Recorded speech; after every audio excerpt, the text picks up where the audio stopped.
Hi, I'm Marla. I never thought my sister's wedding would become the night I learned the truth about my place in the family. They said I was overreacting, too sensitive, too dramatic. But then I saw her, my own sister, leaning toward the chef, whispering something while looking straight at me. 1 hour later, her smile disappeared, and suddenly, the mask cracked. It wasn't just the plate, it was the years of being left out of photos, ignored in toasts, erased from stories we both lived. Why would your own blood want you gone, and still serve you dessert? Do you ever wonder how long someone can smile at you while planning your absence? The drive up to Ojai should have felt like a break. Early November light streamed through the sycamores, dappling the car interior in warm gold. Ellis had cued our favorite road trip playlist, humming under his breath as he tapped the steering wheel in rhythm. I tried to match his ease, nodding along, but my mind kept circling back to the invitation. It had arrived 2 weeks later than everyone else's. Not a call, not even a text. Just a cream envelope with an address label. No handwriting, no note. Inside, the wording was impersonal, stiff, almost like a business memo. You are invited to the wedding of Callista O'Hare and Thomas V. Prescott. Then, in small type at the bottom, if you're unable to attend, we understand. No RSVP card, just a QR code. I remember staring at it, wondering if it had been meant for me at all. Is this her way of saying, "Don't come," without actually saying it? I'd asked Ellis at the time, trying to sound amused. He didn't answer, just took the envelope from my hand and turned it over as if something might fall out. It didn't. We pulled into the circular driveway of the Ojai Valley Inn, a pristine, sun-soaked resort nestled against the hills. Everything was perfect, the kind of place you'd expect for a wedding that wanted to be featured in a magazine. Valets in crisp uniforms greeted us. Someone offered champagne before we even made it to the check-in desk. Ellis smiled, always the diplomat.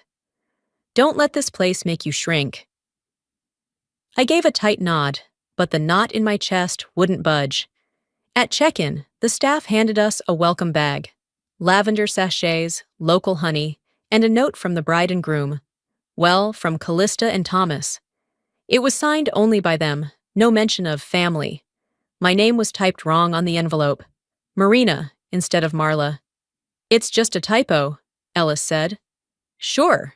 And maybe the world was just full of coincidences. As we made our way toward the rehearsal dinner that evening, everything around us gleamed. Gold accents on the table settings, soft jazz drifting from the courtyard, waiters moving like ghosts. I spotted Gloria near the far end of the patio. She wore navy blue, her hair pinned in a tight bun, talking animatedly with someone I didn't recognize. When her eyes caught mine, her smile faltered for half a second, then returned with polite efficiency. She gave a small wave, then turned back to her conversation. Callista approached moments later, flanked by 2 bridesmaids. She looked stunning. Of course she did. Her white dress wasn't bridal yet, but it shimmered like a hint of what was to come. She gave me a once-over, then a smile that stopped short of her eyes. No hug. No, I'm glad you're here. Glad you made it, she said simply, then turned to Ellis. And you, of course. We chatted briefly, surface-level words about traffic and weather. She excused herself before I could say anything real. Ellis leaned in. Let's just stay civil for now. He didn't have to explain. I'd trained myself over the years. Bite the inside of your cheek, nod when others talk over you, laugh when it's your moment being ignored. Keep the peace. At the reception dinner, we were led past round tables dressed in ivory linen and gold centerpieces. Names glistened in elegant cursive on glass placeholders. I scanned the room. Friends, cousins, even distant relatives were placed near the front, close to the head table. Our place cards were near the back, right beside the kitchen doors. Every few minutes, a server burst through with a tray. The door would swing wide, slam softly against the stopper, then close again. I could smell every plate before I saw it. The clatter of silverware behind me made it impossible to hear the toasts. A breeze from the hallway brushed the back of my neck each time the door opened. Callista and her new husband sat beneath a canopy of fairy lights. Center stage. Gloria dabbed at her eyes, looking every inch the mother of the bride. I glanced down at my plate. The food was beautifully arranged, but I had no appetite. I thought of Dad's funeral. The program had no mention of me. No speaking role. Just Callista, standing tall in black, delivering a flawless eulogy like it was another PR campaign. Afterward, when I asked about it, she'd said, "You've never liked public speaking. I didn't want you to feel uncomfortable." She always framed exclusion as protection. Callista had once joked that she handled the presentation side of the family while I did the logistics. I remember laughing then. I wasn't laughing now. I took a sip of champagne and tried not to let my face show anything. What's worse, I thought, being left out, or realizing you've learned how to make yourself invisible to avoid feeling it? The string quartet played a lilting version of At Last. Guests cooed and clapped as the couple twirled through their first dance. I stayed seated, tracing the rim of my glass with one finger. Ellis leaned close. "You okay?" "I get the feeling," I whispered. "I wasn't meant to be seen today." As I looked up again, Callista was by the bar. She leaned toward the chef, eyes locked, mouth forming words too soft to hear. And for a flicker of a second, her gaze darted in my direction. The courtyard was glowing. Late afternoon light filtered through the sycamores as guests took their seats, murmuring softly. Everything shimmered. Linen, glassware, even the air. I sat with Ellis near the aisle, 2 rows behind Gloria, who was already dabbing at her eyes like a Hollywood widow. My dress clung a bit tighter than I remembered. Or maybe it was the tension. Callista stood at the front in an ivory gown that fit her like a magazine spread.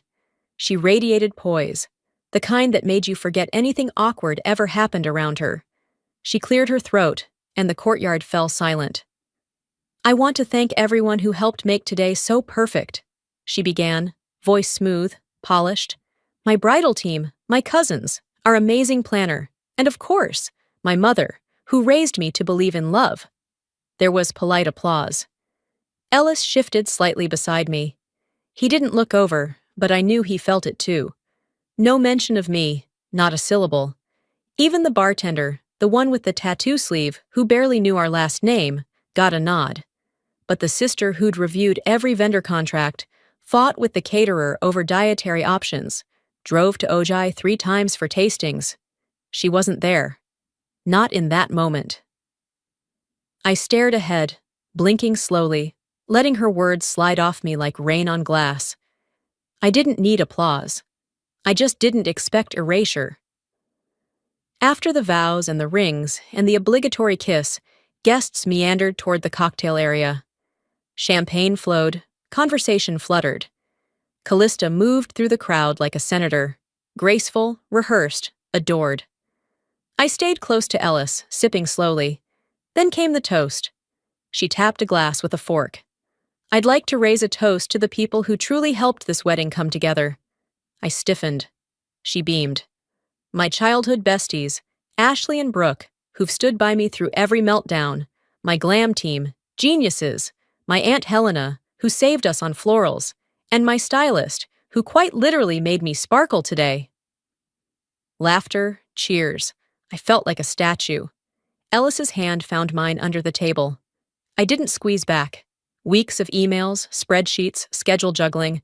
I hadn't done it for applause. But silence this loud feels like betrayal. Like someone staring you in the face and saying, "You were never in the room." And then came Jessica. Bridesmaid, blonde, overly enthused. She floated up to us, glass in hand, voice syrupy. "So Marla, do you feel weird not having a real role today?" Ellis turned his head sharply. I smiled. Thin, tired. "Oh, I'm just here to support. That's what sisters do, right?" Jessica blinked, a little too slowly. "Totally.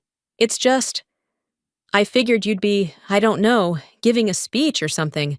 I mean, you're her only sibling." She drifted away before I could reply.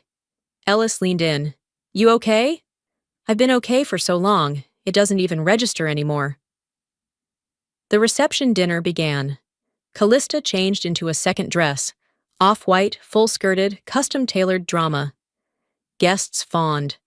Flashbulbs popped. I sat at our table, watching her laugh with Thomas, watching her glide from guest to guest. A memory surfaced, us as kids, playing tea party in the backyard. She'd always assign roles. "You be the helper," she'd said. "I'll be the princess." Back then, I didn't know better. Today, I recognized the choreography, the same script, just with champagne. Ellis refilled my glass. "I think I'm not here by accident," I said quietly. "I'm here to be erased," politely. "You're not crazy," he said. "I've watched this happen all day." I didn't cry. I planned. Because sometimes betrayal doesn't come with a knife. It comes with a smile that stops just before your name. Then, just after the salad course was cleared, I saw her do it. Callista leaned in and whispered something to the chef. Dinner service had been announced, but the transition between courses gave guests time to mingle, refill their drinks, and admire the finer touches of the venue. I stepped away from our table under the guise of checking my phone. In truth, I needed air, mental space, more than anything. The hallway adjacent to the reception room had been transformed into a curated gallery. Soft piano music floated from hidden speakers, the lighting dimmed just enough to make everything feel warm and intentional. Along the cream walls hung photos, framed memories printed large and mounted like pieces of art. I walked slowly. The first frame showed Callista in a tutu at 5 years old, flanked by 2 of her childhood friends. The next, a family beach photo, all windswept hair and khaki pants. Another frame, prom night, Callista mid-laugh, a boy's arm looped around her waist. One after another, the same story, moments frozen in time. And in every one of them, I was gone. Not cropped, absent. It wasn't subtle, it was surgical. At first, I tried to rationalize it. Maybe these were just her memories, her moments. But as I moved further down the hallway, the narrative was too clean, too deliberate. Thanksgiving dinners where I'd carved the turkey, Christmas mornings when I held the camera. I remembered being there. I reached a frame labeled Family Reunion 2004. The entire clan was there, parents, aunts, cousins, even that uncle from Tucson no one really liked. I wasn't in the photo. That one I remembered vividly.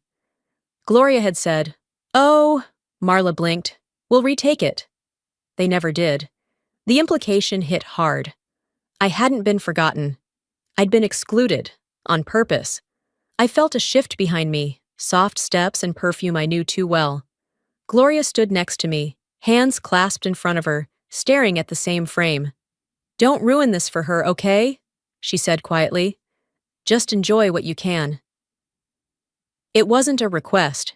It was a muzzle. I didn't turn to her. I didn't speak, just nodded. She lingered a moment longer, then walked away, her heels clicking softly on the polished floor. "If keeping the peace costs you your dignity," I whispered under my breath, "it's not peace."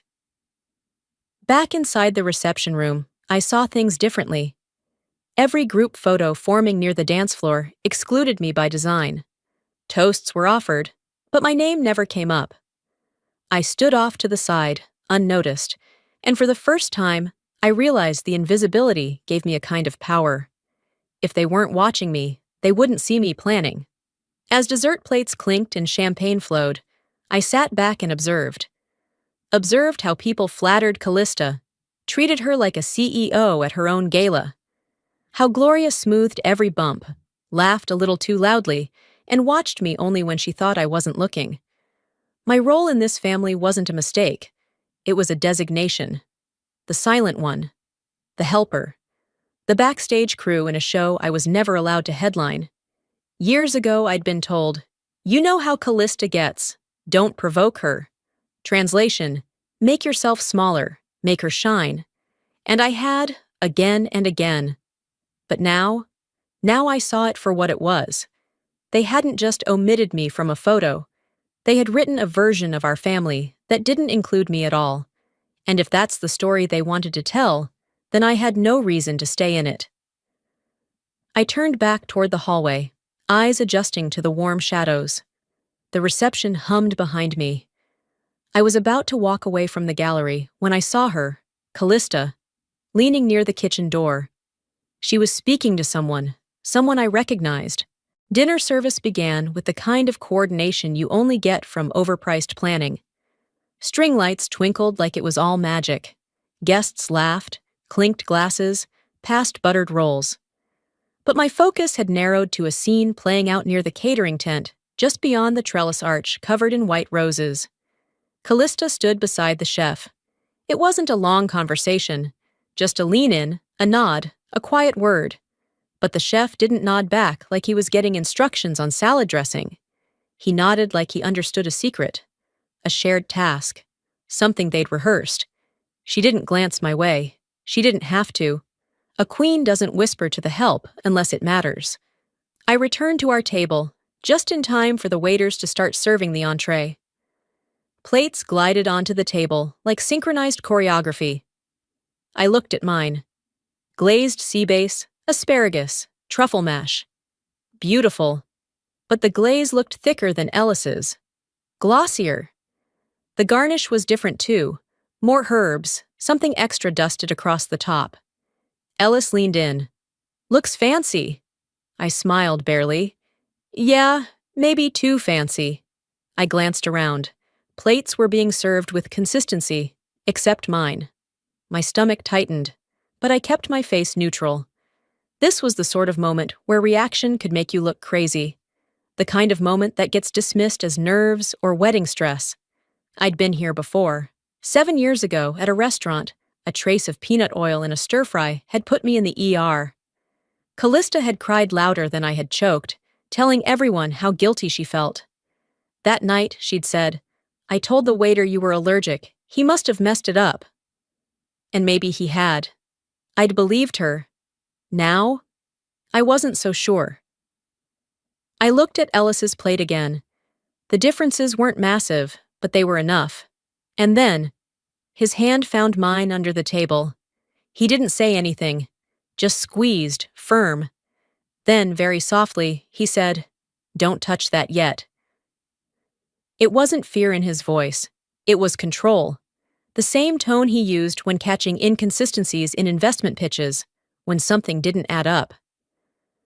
He stared at my plate a moment longer, then turned his attention back to the table, casual. I didn't ask questions. Not yet. The room buzzed, glasses clinked. Callista walked from table to table, all sparkle and laughter, stopping for compliments and quick selfies. Nobody was watching me, and she made sure of that. Except, I caught her glancing my way. Once. Just a flicker. And she smiled. Not the kind of smile you give your sister, the kind you give when you've already won. I reached for my fork. My hand paused midair. Maya Angelou once said, "When someone shows you who they are, believe them the first time." I believed her now. I pulled my hand back, and I smiled back at Callista, just as hollow, just as calculated. The decision came fast. Don't escalate, don't accuse, just observe, record, protect yourself. I leaned slightly toward Ellis. "We need a quiet place, 5 minutes." He didn't hesitate. The hallway by the gallery, no cameras, low traffic. We stood like nothing was wrong, like we were just stretching our legs between courses. I dropped my clutch into my palm, thumb already sliding the phone inside into record mode. Whatever this was, it wasn't a misunderstanding. It was a move. And if she thought I wouldn't see it, she hadn't paid attention to the version of me I'd become. I didn't know it yet, but someone else had already noticed, and they were about to tell me something that would change everything. I returned to the table just as the main course was being placed in front of me. Sea bass, again. But this time with a glaze that gleamed unnaturally under the soft candlelight. A sprig of microgreens perched on the edge like a designer's final touch. Ellis glanced at his plate, then at mine. "They don't look the same," he said, barely moving his lips. I leaned closer. "They're not." His was lightly seared, with a matte finish and minimal garnish. Mine looked dressed, as if someone had specifically asked the kitchen to zhuzh it up. The smell hit me next, faint but unmistakable. A sweetness I didn't recognize. Something slick on the edges of the glaze. I pushed the plate a few inches away. Ellis didn't need a word from me. He put his fork down and shifted his attention back to the rest of the table, like we were simply pausing to chat. Nobody else noticed. No one ever noticed when the slight was subtle. That's how it worked. And that's when my phone buzzed. One line. A name I hadn't seen in 2 years. Delaney Knox. The screen lit up. Need 2 mins. Seat isn't safe. I stared at the message, pulse spiking. Delaney had been Callista's best friend in high school. We used to be close, once upon a time, before alliances shifted. I hadn't spoken to her since my father's funeral. I slipped out of my chair, murmuring to Ellis, "I need to take this." He gave a short nod. "Don't go far." The hallway off the main room was quieter, dimmer. A few guests passed by on their way to the restrooms, but otherwise, it was private. Delaney waited near a side window, her hair pinned up, eyes scanning nervously until they landed on me. "Marla," she said. "Thank God!" I stopped a few feet from her. "What's going on?" "I overheard something at the tasting 2 weeks ago," she said quickly. "Callista was talking to the chef. I didn't think much of it at the time. She made a joke about ingredients and allergies, said something like, 'Let's make sure it's extra special.' Then she mentioned your name." My voice stayed level. "And the oil?" "She brought up peanut oil." Delaney's eyes dropped. I thought she was being sarcastic. I mean, who does that? I didn't answer. I didn't have to. "You have to believe me. I didn't know she was serious." I nodded slowly. "Sometimes silence isn't consent. It's data collection."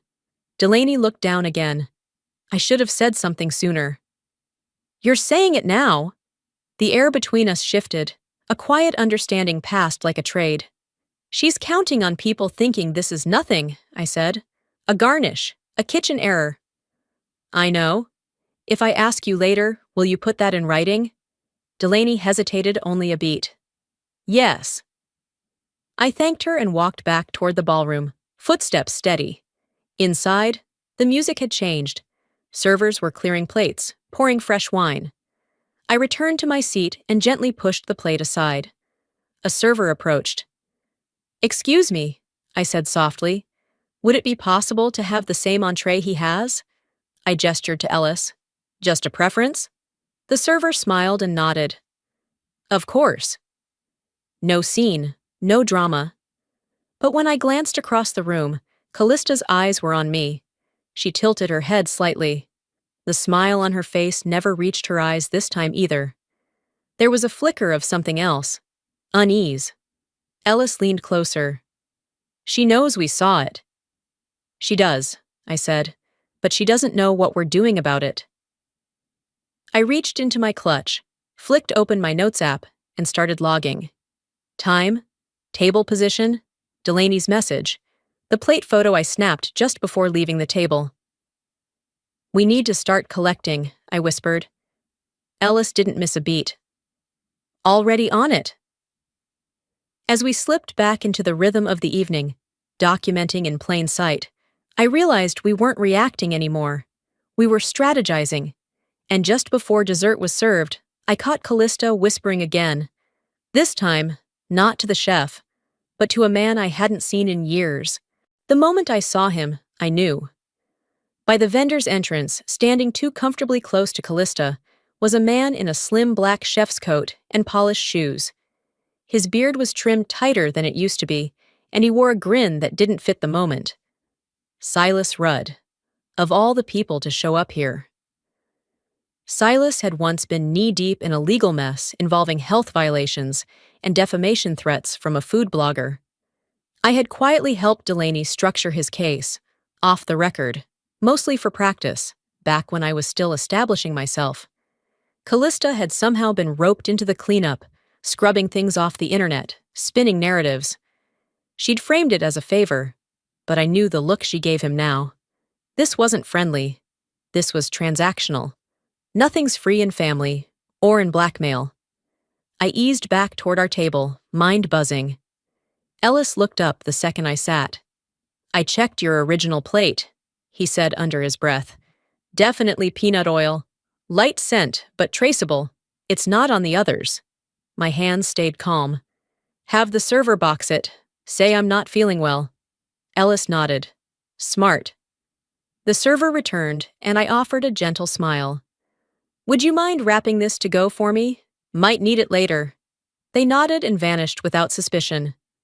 I pulled out my phone and began quietly documenting. A photo of the plate, a timestamp. Then I wrote one sentence in my legal notes app. "Intent is forming."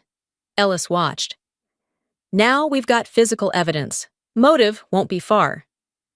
I didn't need motive handed to me. I could see it coming in waves. As I stepped aside to breathe near the gift display, I heard Gloria's unmistakable voice. "Oh yes, isn't it lovely? The cookware came from a dear friend of the family," she beamed to a group of guests. I looked over. She was gesturing to the exact set I had ordered 2 months ago.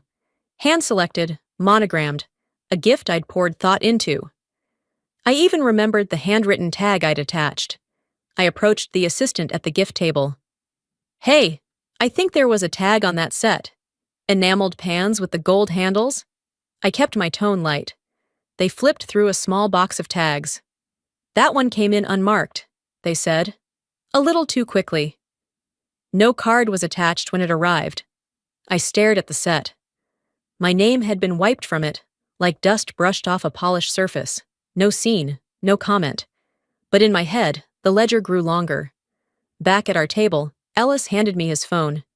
"Read this." It was a screenshot of Delaney's follow-up message. "Callista told me the day she mailed your invite.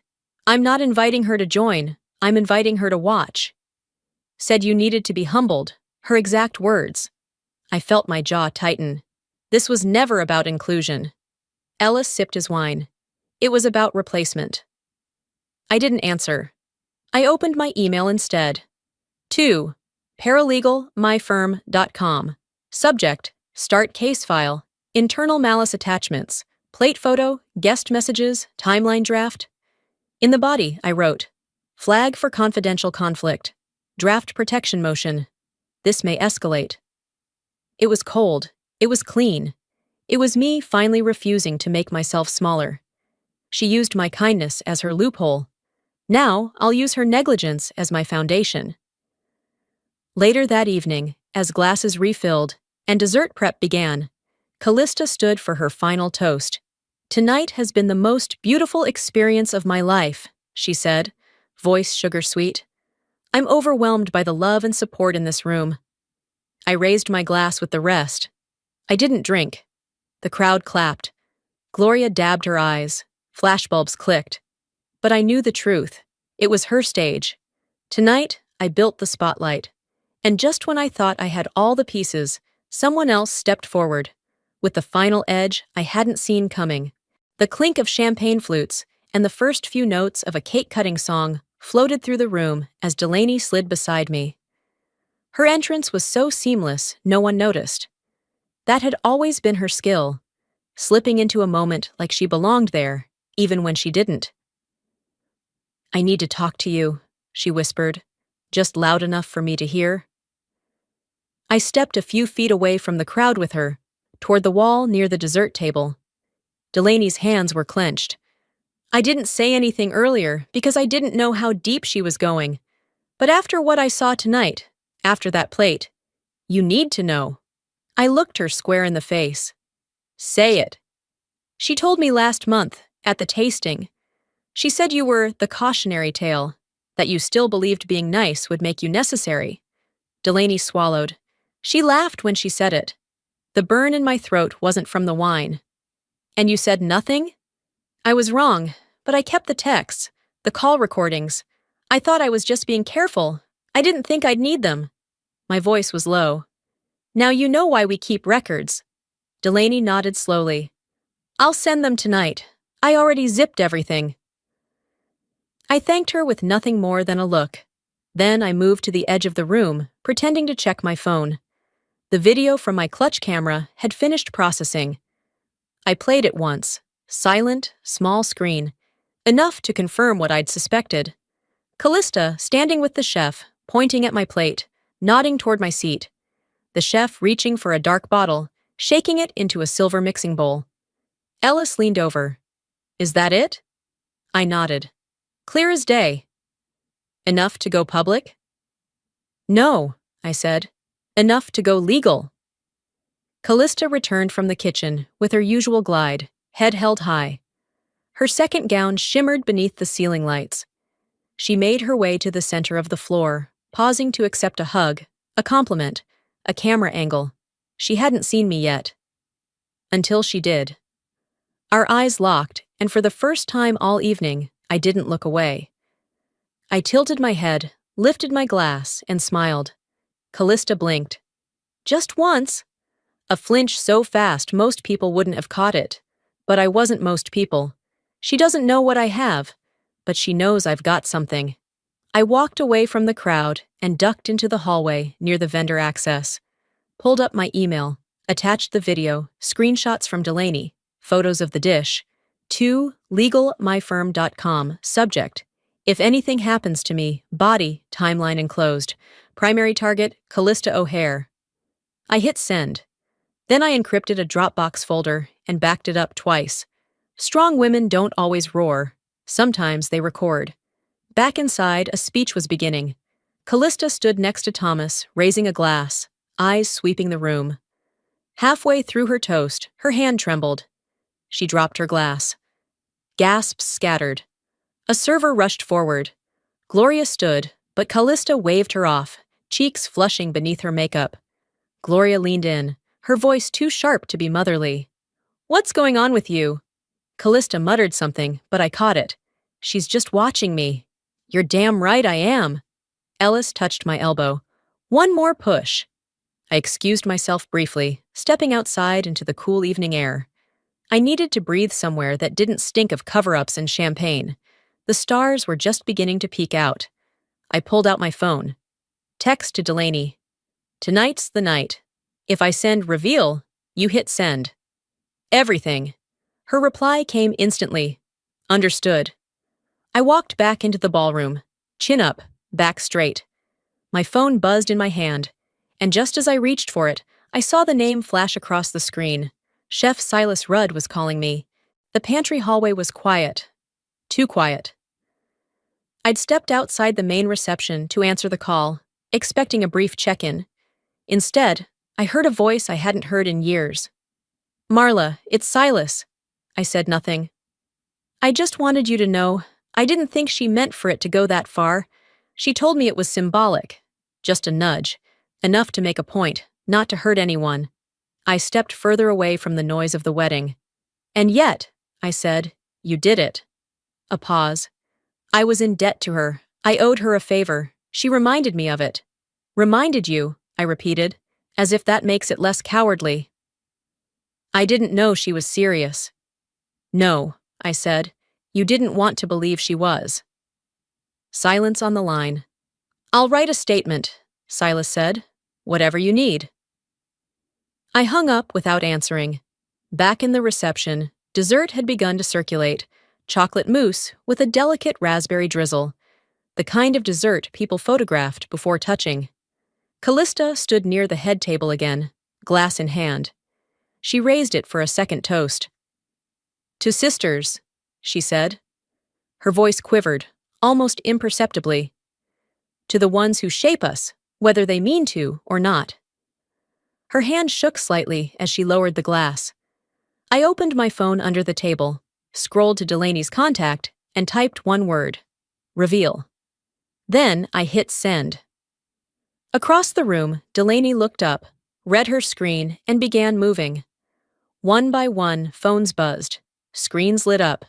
Quiet ripples of conversation spread like wildfire. The moment was ready. Ellis, bless him, chose that exact moment to say aloud, "Just loud enough, just public enough. Good thing we switched her plate."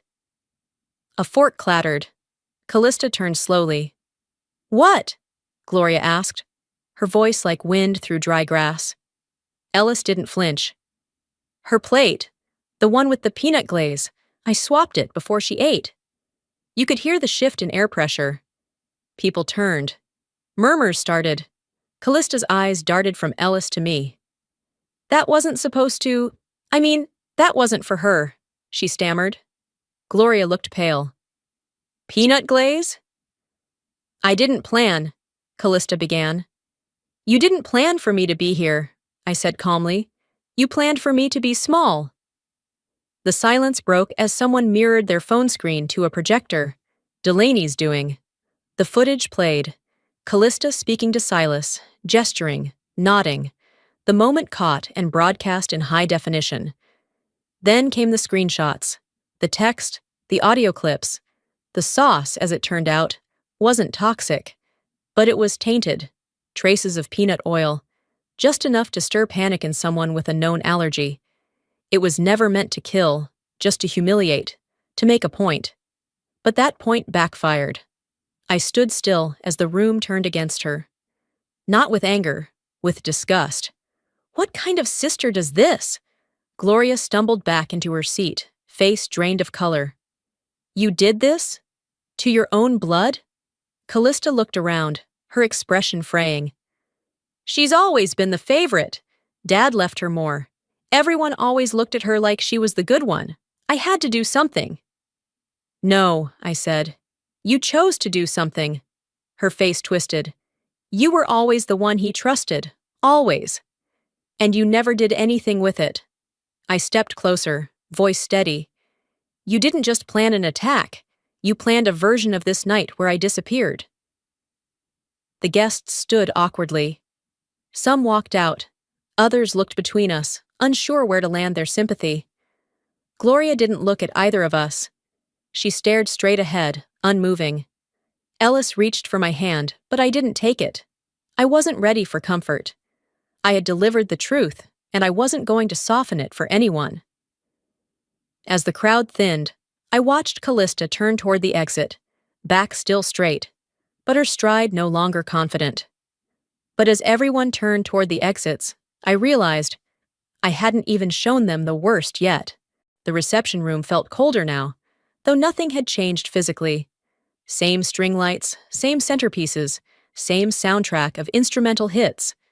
But the energy had shifted, deep and irreversible. Guests murmured in tight clusters, eyes darting toward me, away from Callista, back again. The laughter was gone. Ellis remained standing behind me, unmoving, hands clasped in front of him like a bodyguard at a courtroom hearing. I stayed seated, dignified, steady. No tears. Just that sensation you get after a storm when the wind finally dies and the damage stands in full view. People always say the truth will set you free, but they never tell you about the blast radius. A cousin I hadn't seen since Dad's funeral passed behind me, not realizing how close I was. She whispered to someone beside her. I always heard she was unstable. Guess now we know why she got that inheritance? It wasn't a new rumor. It was an old one, polished smooth through years of retelling. Callista's voice again. Back when Dad made me his primary health proxy, back when I rearranged my job schedule and practically moved in with him. She hadn't visited once in his final 6 months, but somehow I was manipulating the old man, according to whispers. This wasn't just about a plate, it was about years of careful character assassination disguised as concern. I caught Gloria looking at me, her expression unreadable, perhaps finally realizing she'd co-signed a narrative without ever asking for the facts. I didn't flinch, not even when the MC took the mic. There's been a change in tonight's program, he said, eyes flicking briefly toward Callista. Unfortunately, the planned toast from the bride's sister won't be happening. I sat still. My fingers curled around the stem of my wineglass, but I didn't drink. Marla had prepared that speech 2 weeks ago, and last night, during the final walkthrough, I'd been assured my name was on the schedule. But now? No explanation, just gone. Instead, one of Callista's college roommates, Ashley, with her beach-waved hair and cloying voice, took the mic and launched into a tale about spring break in Cabo and how Callista has always known how to get what she wants. The irony would have been funny if it wasn't so grotesque. Ellis leaned close. "You want to let this go?" I shook my head once. "No."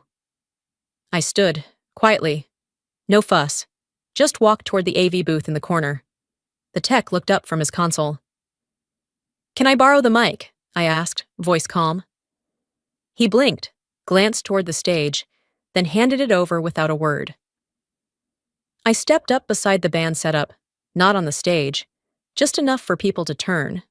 A few conversations died mid-sentence. "I wasn't going to speak tonight," I said into the mic, steady as ever. "But sometimes silence does more harm than truth ever could."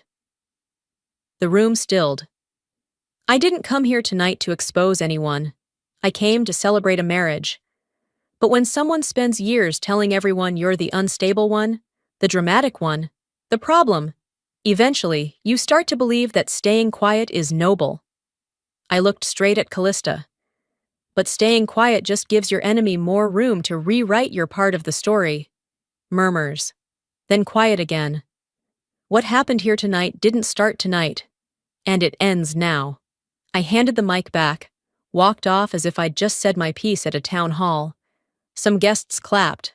Some didn't know what to do. Gloria looked ghost white. Callista stood frozen near the cake table, blinking rapidly. Then she turned and disappeared through the back doors, heels clicking too fast. Ellis met me halfway and took my hand. "You did it," he said, "without ever raising your voice." "Loud isn't always strong," I replied, "but clarity always is." I stepped outside, slipped off my heels, and let the cool flagstones ground me. Above, the sky had deepened into navy. I listened as the reception team started clearing glasses. Chairs scraped gently across the floor inside. Let them clean it up. They built the mess. I just stopped playing the maid. But the truth had legs, and by the next morning, it had reached people even Callista never meant to see it. The next morning, we sat in the hotel's breakfast lounge, surrounded by the quiet murmur of clinking spoons and hushed gossip. The air felt heavier than it should have. Sunlight streamed through the tall windows, but even that couldn't bleach away the film of discomfort that had settled over everything. Ellis sipped his coffee slowly, phone face down on the table. Mine buzzed nonstop. Texts from extended family, 3 missed calls from Gloria, and a string of media pings from numbers I didn't recognize. I ignored them all. "When truth shows up at your wedding uninvited," I said, staring at my untouched croissant, "it never brings a gift. It just collects debt." He smirked without humor. "And it keeps the receipts." Back upstairs, I started packing, but something about the dress tugged at me. I pulled it from the garment bag. From the front, it looked fine. Still pressed, still beautiful. But the hem was uneven. I knelt down and turned it over. There it was, a quick, shoddy stitch job covering a deliberate tear. Not a snag, a slice. The thread was a shade off, rushed, and suddenly I remembered, earlier that day, the stylist Callista had hired last minute, had loitered too long outside the dressing room. Said she was adjusting Callista's veil. She must have had time. It wasn't just the plate. She wanted the moment I stood to speak, to toast, to look put together. She wanted that moment undercut, undermined, sabotaged. I folded the dress quietly and set it aside. Then my phone rang. "Dr. Keene," I answered, voice low. "Marla," he said. "I got something strange. Someone anonymously sent me a photo of your entree from last night, and a short note detailing the contents." My chest tightened. "And?" "I ran it through the allergen profile you're flagged under. It wouldn't have killed you, but it could have caused a severe enough reaction with wine to land you in the hospital." I didn't speak. He continued softer. "It fits the legal parameters of intentional allergen exposure." "I need you to document it formally," I said. "Signed. Medical letterhead. I already started." I hung up, moved to my laptop, and sat beside Ellis, who had already opened his own. "We ready?" he asked. I nodded. Together, we assembled the package. Time-stamped photos of the dish, video of Callista with Silas, Delaney's text thread, the recording, the dress photos, the whole timeline. Then I composed the email. To callistaoagency.com, subject, legal forthcoming body. You can either respond via your attorney, or I can let mine initiate the process. You have 24 hours. M. No venom. No flourish. Just consequences. A few hours later, Callista's agency issued a one-sentence statement. A private family matter has been regrettably exaggerated, but the internet didn't care for polite lies. Screenshots spread. A wedding blogger picked it up, then someone on Reddit. By evening, it was trending under Sakir sibling sabotage. Gloria called twice, left a voicemail the second time. "Marla, we need to talk." I didn't call her back. Ellis leaned on the balcony, watching the clouds shift. "They're panicking." I tucked my laptop away. Let them chase their own shadows now. Before we left, I called the security company, updated my locks, changed my legal contact preferences. Then I opened my will, adjusted beneficiaries, and left a note to my attorney regarding Callista's share, should anything ever happen to me. Later, I sent flowers to Dr. Keene's office. The card read, "You believed me before I showed proof. Thank you." That evening, wrapped in my robe, I stood in front of the mirror and looked at myself. No makeup, no noise, no one else's narrative. I touched my collarbone, as if reminding myself that I existed under all the damage. "My name has weight now," I whispered, and I earned every ounce of it. The letter from Callista's attorney arrived that night, and it didn't say what I thought it would. 2 days after the reception detonated in public view, a courier knocked on my apartment door. I knew what it was before I even opened the envelope. Callista's legal team had finally responded. The letter inside was 4 pages long, printed on heavy cream-colored stock, as if quality paper could mask the weight of hollow words. The tone was calculated, sterile. Regret appeared 3 times, responsibility not once. They referred to the incident as an unfortunate misunderstanding and mentioned emotional duress as a shared experience, not a crime. They weren't sorry for what they did. They were sorry they got caught. I placed the letter on my kitchen counter, walked away, and didn't look at it again. Later that evening, my phone buzzed again. Gloria. I didn't answer. A voicemail came through anyway. "I don't know how to fix this," she said, her voice tight, tired. "I don't even know if I want to." I didn't save the message out of sentiment. I saved it to remind myself of a truth that took decades to learn. Letting go doesn't always mean healing. Sometimes it just means stopping the bleed.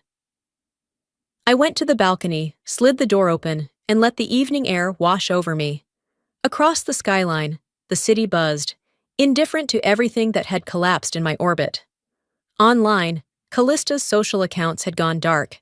Her agency posted a notice that she was taking time to prioritize mental health. The irony was almost laughable. Ellis showed me a Reddit thread that had gone viral. How to survive a narcissistic sibling's wedding. People were sharing stories that mirrored mine like echoes in a canyon. Different details, same betrayal. I laughed, not bitter, just real. Healing doesn't always feel triumphant. Sometimes it feels like breathing in for the first time without checking if anyone else is watching. That weekend, I drove to my father's old house. The one I used to care for when he was sick, where the roses we'd planted together still bloomed along the fence line. I walked the path we built by hand. Each stepping stone poured and set one summer when the sun never seemed to go down. At the base of the oldest white rose bush, I knelt, dug just beneath the surface, and placed a folded note. "I did what you taught me. I didn't flinch." No one would read it. It wasn't for them. It was for me. Back in the city, I finalized the paperwork Ellis and I had been discussing. donating part of my inheritance to a nonprofit that helps women extricate themselves from toxic family systems. Money couldn't erase what happened, but it could pay for someone else's escape. This gives the pain purpose, I told Ellis. He nodded. That's more than most people ever get. That night, after cleaning the dishes and turning off the lights, I found myself scrolling through old videos. One from my 7th birthday party started to play. The screen wobbled with camcorder shake as Dad handed me a cake. Callista leaned into frame, all smiles and sparkles. Watching it now, I saw it clearly. The smile wasn't sweet, it was strategic. They were never kind, just calculated. I didn't cry. I closed the laptop and stood, walked to every window in my apartment, and opened them wide. Let it all out, let it all go. The only thing left was to live again. But this time, for myself. 2 days after the letter from her lawyer, another courier arrived. No ceremony this time. Just a man in a windbreaker who barely made eye contact as he handed over the envelope. Inside wasn't a settlement. It was a full withdrawal. Attached to the letter was a signed confession from Silas Rudd, acknowledging the food tampering and identifying Callista as the one who gave the instruction. Her signature followed his. Clean, tight, deliberate. The page also included confirmation that her agency had officially dissolved that morning. No denial, no half-truths. A drafted apology was enclosed, hollow but precise. Her public surrender, wrapped in the language of accountability. I folded the paper and placed it in a file. Ellis walked in, coffee in hand. So? She surrendered, signed everything, no fight. She always liked control, he said. This lets her pretend she still has some. I nodded. But this isn't where it ends. That afternoon, I sent the full collection, documents, videos, timelines, to a journalist I trusted. Not someone who hunted for scandals or sold stories to gossip blogs. This was a woman who ran a trauma-informed podcast and newsletter about generational dysfunction and family manipulation. Her reply was swift and calm. We'll protect you. We'll do it right. I didn't want revenge. I wanted someone else, anyone else, sitting in a silence like mine to feel less alone. 48 hours later, the story went live. Not sensational, but honest. The title read, Sisterhood Doesn't Excuse Violence, and beneath it, my story unfolded in soft, factual paragraphs that said everything without screaming. The ripple effect came fast. News outlets picked it up. Public discourse exploded. People stopped referring to Callista as the branding genius and started describing her as a cautionary example. The shift didn't feel like victory, it felt like oxygen. Later that week, I wrote one last letter, by hand. Not to Callista, to Gloria. Mom, I know you won't say sorry, so I'll say it for you. I'm sorry I waited so long to stop needing it. This is not an invitation, it's closure. I mailed it without a return address. That Sunday, I hosted a small brunch. Just 4 of us. Ellis, Delaney, Dr. Keene, and me. No photographers, no speeches, no toasts beyond the one I quietly raised. To those who didn't have to choose me, but did. We clinked glasses. No one said anything for a moment. Then Delaney murmured, That felt better than anything I've read in a Hallmark card. I smiled. Family isn't DNA. It's who shows up at your lowest and stays. After the dishes were cleared and the final hugs exchanged, I walked alone to the cemetery. The sky had that soft, peachy hue that only California evenings seemed to master. I found my father's grave, knelt by the white rose I'd left before, and placed a new one beside it. I didn't stay long, just enough to whisper, The girl you raised didn't just survive, she taught others how. Then I walked away. There is no next chapter for her. But there's one for me, and this time, I write it with no need to be seen, just free. Hi, I'm Maris. My sister got a house for graduating college. I got a bill for rent to stay in the room I grew up in. They toasted her with champagne, then handed me a contract like I was a stranger. But the truth? That wasn't the worst part. They forged my signature. They drained my inheritance. They used my name to fund her future, and then erased me from every photo like I was never there. What kind of family rewrites their history and deletes you from it? Would you stay, or would you disappear too but leave a note behind? I arrived 15 minutes late, just as the second round of champagne was being poured. No one noticed.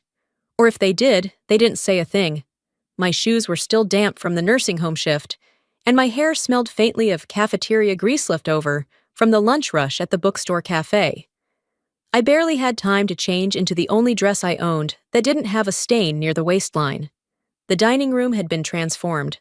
Silver-rimmed plates, crystal glasses, folded linen napkins, not the usual Hawthorne family dinner. This was for Callista, after all. Her big graduation moment. The prodigal daughter turned public relations star with a LinkedIn bio and a firm handshake that impressed every neighbor from here to Louisville. "Callie, you earned it," my father said, lifting his glass. "You stayed focused, worked hard. You didn't let anyone distract you." Everyone laughed at that, except me. I smiled with closed lips and lowered my eyes. The way my name was never spoken, only implied. In the contrast, I took my seat at the far end of the table, close to the kitchen door. The seat I always ended up in. The one with the half-wobbly leg and view of the hallway thermostat. Callista looked radiant, of course. She wore a silky cream dress and gold hoop earrings. Her nails were freshly done, French tips. She never wore anything chipped or faded. "I can't believe I'm a homeowner," she beamed, looking at Mom. "This is wild." I froze. "Homeowner?" Dad stood again, this time slower, as if building suspense. We decided not to wait. No need for surprises later. He pulled out a small velvet box. Inside, a silver key tied with a ribbon. Brand new. 2-bedroom, downtown. A starter place, close to the office she'll be working at. Cheers erupted. Callista shrieked, covering her mouth in dramatic disbelief. I swallowed hard. The water in my glass felt heavier than it should. "You're giving her a house?" I asked, trying to sound neutral, almost amused. Dad glanced at me, eyebrows raised like it'd broken the script. "She earned it." My mother, Lorene, added quickly, "We thought it was time she had a place of her own. You know how competitive the market is." I nodded slowly, unsure if my face betrayed me. I didn't bring up how I'd been paying rent-quit on utilities since I was 19, or how I worked 2 jobs to afford my online degree, or how I used my own savings to fix their water heater last winter while Callista was in Florida on spring break. "I'm happy for you," I said to my sister, and I meant it in a strange, aching way. But it came out tight, like the smile I was forcing. She didn't notice, or didn't care. Dessert came, a lemon meringue pie. Mom's specialty. As the plates were cleared, Dad pulled something from the inside of his blazer. "Almost forgot," he said with a chuckle. He unfolded the paper and placed it gently in front of me. "What's this? Rental agreement?" he said casually, as if discussing the weather. "Starting next month, you'll be contributing $900 monthly for your room. Fair price. Market rate." Laughter again, nervous, polite. I stared at the page. It was typed, formal. It had my name in bold. "Wait," I said, my voice low. "You want me to pay $900 a month to stay in my old bedroom?" "It's time, Maris," Lorene said gently. "You're not a child anymore. You're almost 33. You've had time to figure things out." But Callista Shez, moving out. "You're staying," Dad said, finality in his voice. I nodded slowly. No argument. No raised voice. I stood up, took my plate, and walked it to the sink. The clatter of forks and spoons behind me dulled as I turned on the tap. The hot water stung my skin. My hands moved in automatic rhythm: soap, rinse, dry. I looked through the kitchen window into the dark backyard, where the string lights still hung from last summer's barbecue. Callista's laughter echoed faintly behind me. She was holding the key in her hand like a trophy. I glanced down. The plate in my hands had a crack thin, like a line drawn in pencil. I pressed my thumb to it. It didn't break. Not yet. I put the plate gently on the rack. dried my hands, and walked upstairs without saying goodnight. That night, I didn't sleep. I drafted a letter that made silence into a sound they couldn't ignore. The words were clinical, calculated, and legally binding. This time, I wasn't playing defense. By 6:15 the next morning, I was already awake, sitting cross-legged on my bed with a legal pad in my lap and my laptop balanced on a pillow. My coffee had gone cold beside me, untouched. I wasn't writing a journal entry or a heartfelt goodbye. I was itemizing, a ledger. Every bill had paid, every errand had run, every time had been the one to wait for the plumber, pick up dry cleaning, shovel the driveway while they were away. I had dates, receipts, even Venmo screenshots. You want me to grow up? I muttered under my breath. Fine. Let's start with numbers. The letter wasn't a confession. It was a correction. Mid-morning, I took a break to check social media. My hands moved automatically, already bracing. And there it was, Callista's new post. A glossy reel of her graduation dinner. The caption read, "Grateful beyond words. Couldn't have done it without my family." The video opened with her childhood photos. Kindergarten, Girl Scouts, her first car. Each one edited to pastel filters and cheerful piano music. I kept waiting for my face to appear. Even once. It never did. There were family shots, vacations, birthday parties. Every single group picture, I'd either been cropped out or replaced with someone else's smile. And the decorations? I recognized the custom font I'd spent hours designing on my lunch break, the floral arrangements mine, the print materials made on my own cheap home printer. The backdrop? She'd posted a photo of it with the caption, "Designed by me." My stomach tightened, but no tears came. This wasn't pain. It was documentation. Around 2 p.m., I heard the house stirring again. Callista's voice floated through the hallway laughing, giving directions. They were getting ready for the blessing party at her new house. My mother tapped lightly on my door. "Don't forget, sweetie. We're heading to Callie's around 4. Just a little thing, neighbors, some folks from the office." "I'll be ready," I said without looking up. I didn't have to go. No one said I had to. But I went anyway. I wore black. Not as a statement, just because it was clean. At the house, Callista floated around like a debutante. Her new place was pristine, staged like a catalog photo. I recognized half the decor. I'd been the one to drive her to IKEA, the one who assembled the coffee table when she didn't have time. She thanked me, publicly, once. "Maurice helped me with a few of the boring parts," she said, waving her wine glass with a casual smirk. People clapped. Someone asked for my Instagram handle. I gave them a fake one. I took photos of guests like a background character. I smiled at the right times. I complimented the food. I posed for a group shot, knowing I'd be the first one cropped out. But inside, something was shifting. I wasn't hurt. Not anymore. I was done auditioning for the role of acceptable daughter. By the time I got home, the sky had turned violet. I changed into sweatpants, wiped off the leftover makeup, and sat at my desk again. I opened the letter. The real one. Not the social script. Not the version where I smile and nod. I began a new paragraph. "You said I needed to contribute. Here is what I already have. Line by line. I listed utilities, repairs, grocery runs, gas receipts from driving my parents to doctor's appointments when they didn't want to call Uber.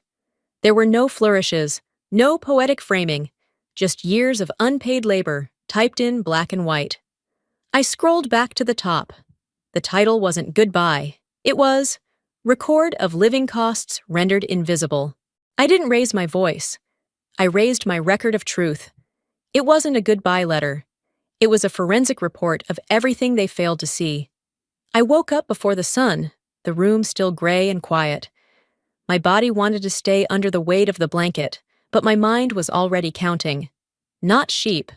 Transactions. Hours worked, meals cooked, holidays missed.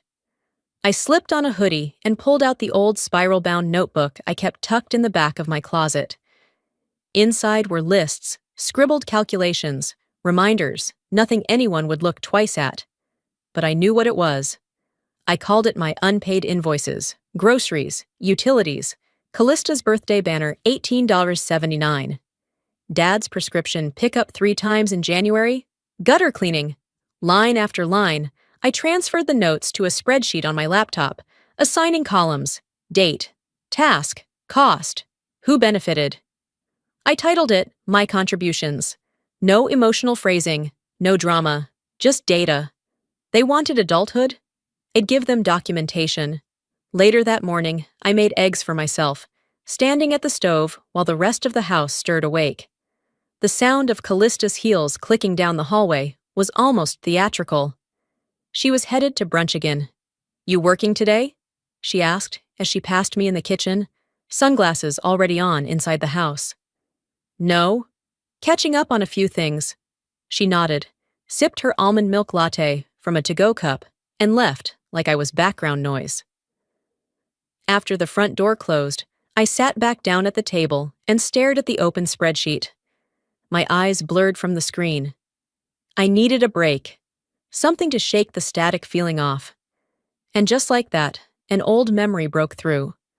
I was 16, sitting on the living room floor with pamphlets from a summer college prep program spread around me. I remember Dad's voice, casual but definitive. "You're not really the academic type, sweetheart." Mom didn't look up from folding towels. "You're more hands-on," she said, "like me." I believed them. I didn't go. Callista did the following year. They helped her pay for the application, the travel, the clothes. That memory stung less than I expected. Maybe because now, at 33, I could finally name what it was. Not lack of belief in me, just lack of interest. The doorbell rang just past noon. I recognized the voice at the door, Mrs. Aldridge from next door. She was dropping off some flyers for the neighborhood association. I stayed out of sight, sipping tea in the corner of the kitchen while Dad chatted with her. "She still living with you?" she asked, motioning toward my shoes by the door. He chuckled. "She rents the back room now, helps out around the house." I froze. That's what I was now? A tenant? A helper? He didn't correct her. Didn't say daughter.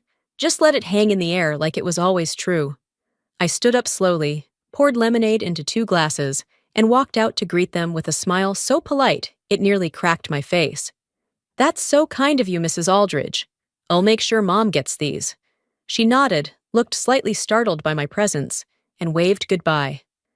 I walked back inside, set the glasses on the table, and held my breath. That evening, I found Mom folding laundry in her room. The same room I used to sneak into as a kid when I had nightmares.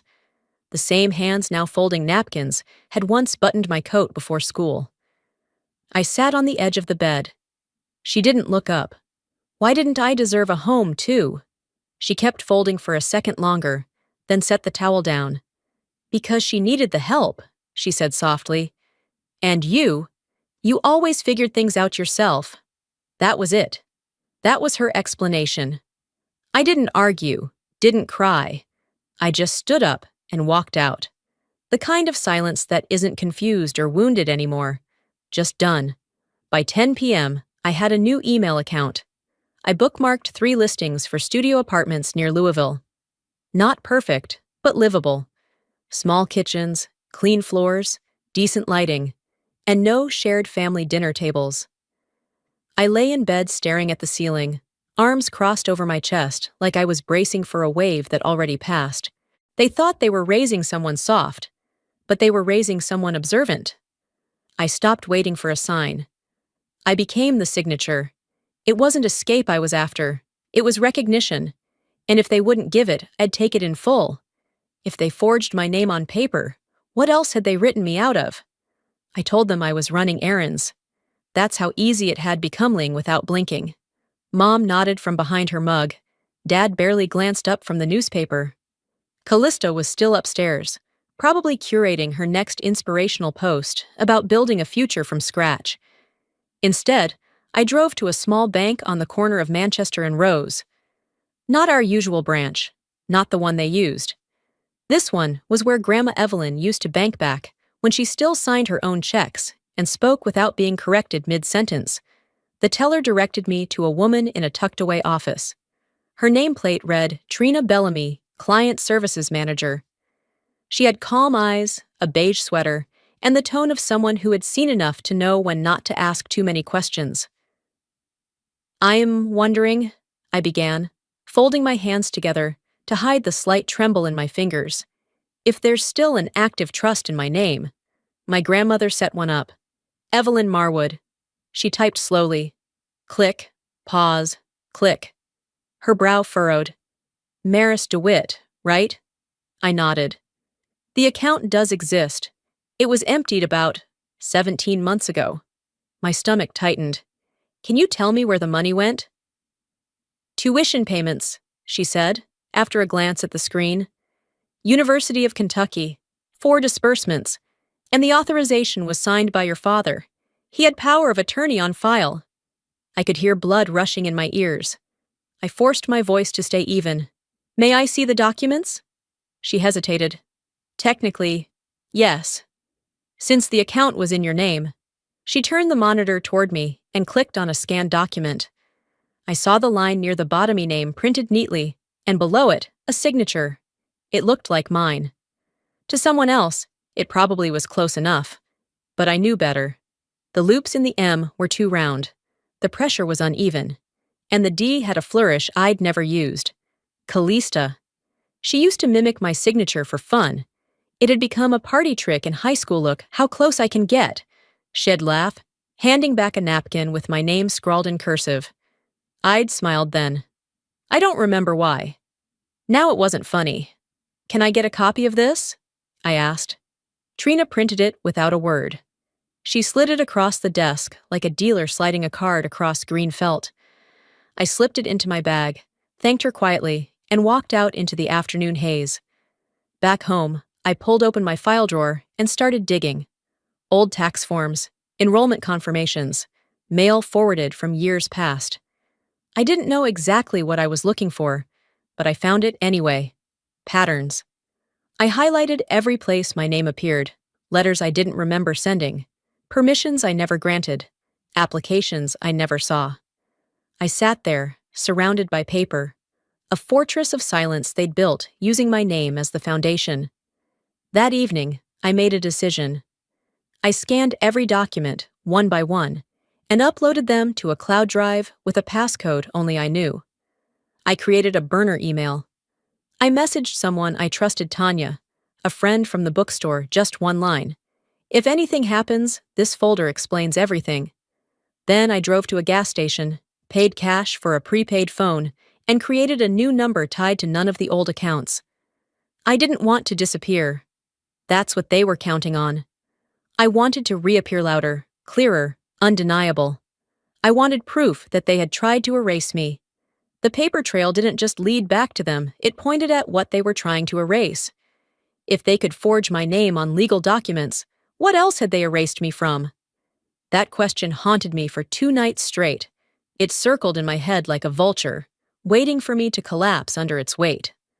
On the 3rd night, I couldn't take the pacing anymore. I stopped in the hallway, stared at the hallway closet door, and pulled it open. Behind the winter coats and a crate of old cords was something I hadn't touched in years, Grandma Evelyn's old laptop. I had brought it home after her funeral, still smelling faintly of lavender and old paper. I didn't know why I kept it. But now, my hands trembled as I carried it to the kitchen table like it was a locked chest with a buried map inside. I powered it on. The screen flickered weakly, and then Evelyn's desktop appeared frozen in time. Her background image was a black and white photo of her garden, the one with the stone bench and the crooked oak tree. My fingers hovered over the trackpad like I was about to detonate something. Folders lined the screen in her familiar, meticulous style. Recipes, wills, photos. I clicked through them like a ghost retracing her steps. And then I saw it. A plain folder tucked away inside a folder called Archive 3. No capital letters. Just correspondence. Inside were PDFs, hundreds of emails, mostly with her lawyer. I skimmed until one caught my eye. My chest tightened as I opened it. From Lorna Griggs to Roard Lowe, Subject, Trust transfer objections. Gate 3 years ago, the words blurred, but I forced myself to read. I don't think Darwin should have this much control over Maris Fund. Evelyn wanted it protected. Please advise. My breath caught. She had tried to push back once. There it was, in writing. She questioned it, but just beneath that was the lawyer's reply. Unless you contest now, the power of attorney stands. And then, 2 months later, one more line in a different thread. Proceed as discussed. Let's not drag this out. Callista's tuition depends on it. That was it. Not a legal argument. Not a compromise. Just convenience. Just another choice made without me, about me. My hands clenched into fists, trembling before I even noticed. She didn't fight. She folded, and then buried the evidence. That night, I didn't cry. I didn't yell. I just left. I took a walk around the block, passing the familiar touchstones of my neighborhood, the Aldridge house with the roses that bloomed too early each year, the faded Help Wanted sign still crooked in the window of the diner, the one where Grandma used to take me for cherry pie. Everything looked the same, but inside me, something had permanently shifted. When I got home, my mother was on the porch folding laundry, a basket balanced on her lap. Her hands moved automatically, shirt after shirt, like someone doing a task they'd performed so many times, they'd stopped thinking about it.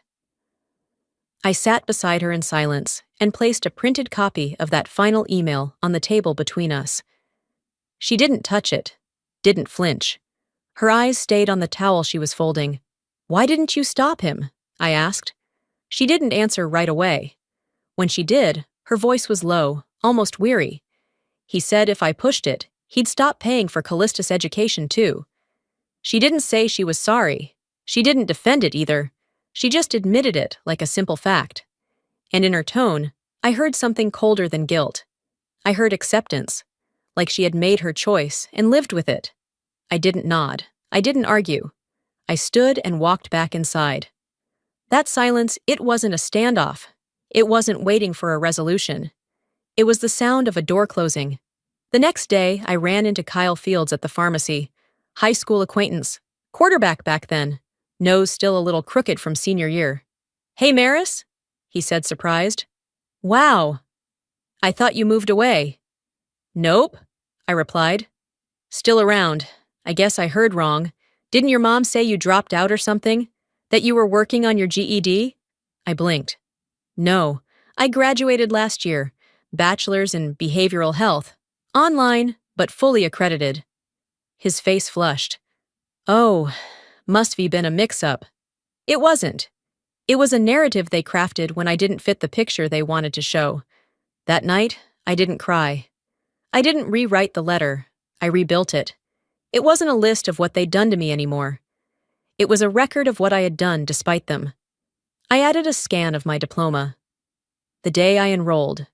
The day I graduated. My tax forms that proved I worked every semester.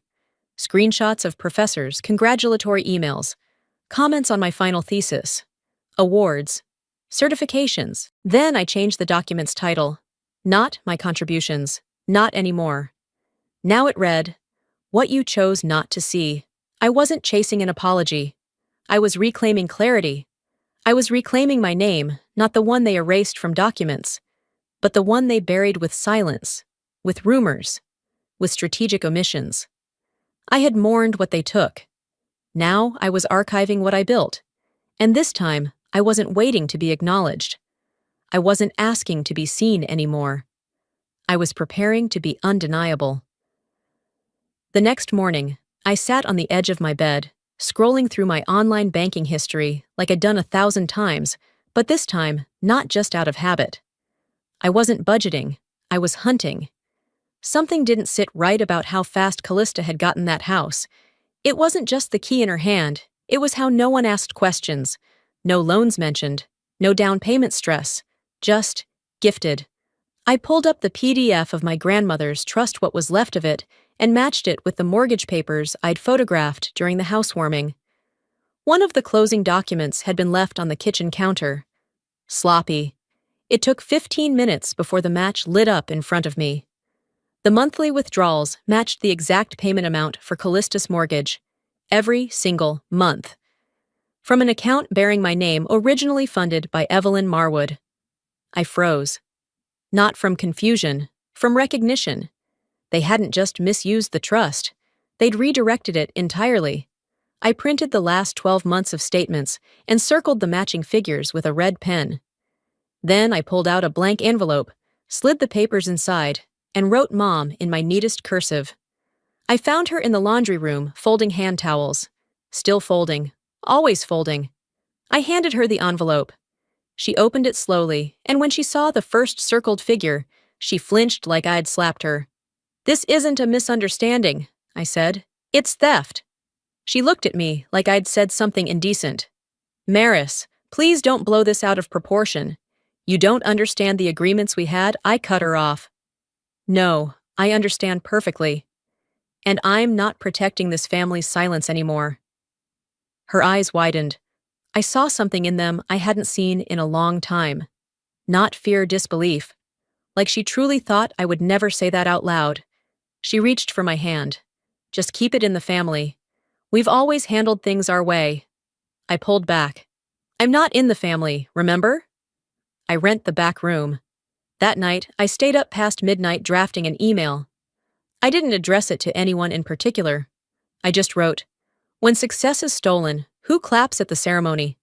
I attached redacted versions of the documents, removing names, keeping figures, screenshots of matching withdrawals, Callista's public home listing. Then I sent it anonymously to a local community blog run by Pastor Ray's daughter, who loved investigative stories and had an Instagram following just big enough to make people nervous. The post went live the next morning. It didn't name names, but it didn't need to. The numbers spoke, and our zip code wasn't that big. By evening, I was back at the dinner table. Dad served roast beef. Callista poured herself wine. Mom was too quiet. No one mentioned the post, but Callista glanced at me longer than usual. She didn't smile, didn't smirk. She just stared, trying to read me. Dad barely touched his food. His fork moved around like he was rearranging thoughts he couldn't control. Mom kept her hands in her lap, avoiding eye contact altogether. I chewed slowly, wiped my mouth, and said nothing. Because for the first time since all this started, their silence didn't scare me. It confirmed I'd finally become the loudest person in the room. Silence didn't protect them anymore. It only made their shame louder. And when they saw I wouldn't flinch, they stopped pretending. That's when the war began. They expected me to flinch, to apologize, to shrink back into silence like I always had. But this time, I didn't. And that was all it took. The mask slipped. The message came through on a quiet Thursday afternoon. No subject line, just a name I hadn't seen in years. Heather Millis. We'd gone to high school together. She was always more Callista's friend than mine. But there was a time we were close enough to share earbuds, order fries in threes, and swap charger cords in the backseat of Mom's car like it meant something. Her message was short. "Thought you should see this." Attached was a screenshot. A conversation between my father and Callista, dated 2 weeks before the house blessing. My hand went cold before I even finished reading it. "She's always been difficult. You're the one who deserves everything. Don't feel guilty." I didn't cry. I didn't throw my phone or clench my jaw. It didn't sting, not in the way betrayal is supposed to hurt. It was clean, cold, like seeing your name on a list of people who didn't make it. Because this wasn't news. It was confirmation. Not of what I feared, but of what I already knew, and just hadn't allowed myself to say out loud. I hadn't been overlooked. I'd been selected to be erased. That night, I poured a glass of water and sat at my desk. I didn't pace. I didn't scream. I opened my laptop, clicked into Callista's business page. There it was, the party video. The one her PR firm helped edit to perfection. I watched it once, then again, frame by frame. I was there. I knew I was. But in every group shot, the camera had shifted just enough. In some photos, I was cropped out completely. In others, my hand or shoulder was barely visible before the scene cut away. It was meticulous, professional. I had been edited out of my own family's narrative. And that's when something cracked open inside me. Not rage, not revenge. That had passed. This was something sharper, like waking up. They wanted a version of our family without me? Fine. I showed them what that looked like. I pulled open Photoshop, imported screenshots. On one side, the original family photos. On the other, the cropped ones from Callista's public pages. I placed them side by side. And then I added my father's message across the top, in a clean, simple white font. "You're the one who deserves everything. Don't feel guilty." Beneath it, I wrote a caption. "When you're erased from your own history, maybe it's time to rewrite the story." No names, no tags, no drama, just facts. But this town wasn't big. The church grapevine was faster than the internet. And Callista's curated followers? They lived for drama disguised as authenticity. I hit post at 9:17 p.m. By sunrise, it had 427 shares. By noon, I had messages from people I hadn't heard from in a decade. "This can't be real, right? I always wondered why you weren't in those photos. You were always the quiet one." At 2:43 p.m., Callista's firm issued a vague PR statement about media asset miscommunication. At 4:00 p.m., my father was summoned to an emergency board meeting at the Community Foundation. At 5:11 p.m., I got a text from Mom. "What are you doing, Maris?" I didn't answer. Instead, I posted again. This time, just one image. On the left, our family portrait, untouched, unfiltered. Me standing beside Callista, my hand on Dad's shoulder. On the right, the same photo from her site, only I was gone. In my place, a gap. Just space. Like I never existed. No caption, just reality. By dinner that night, the house was quiet in a way that wasn't peaceful. The air hung heavy. Dad cleared his throat 3 times and said nothing. Mom passed the butter, like it weighed 100 pounds. Callista barely picked at her salad. I sat back. I sipped my water. And I smiled. Not out of spite, but because for the first time in a long time, I felt whole. They had tried to crop me out of the picture. I gave them a picture they couldn't crop. This wasn't about revenge. It wasn't about being loud or vindictive or dramatic. It was about truth, about proof. About letting them feel, for one moment, what it was like to look for someone and realize you had written them out. They erased me from the footage, so I made myself the headline. And now, it wasn't about being accepted anymore. It was about making sure they couldn't look away, no matter how hard they tried. The message came through at 8:52 p.m.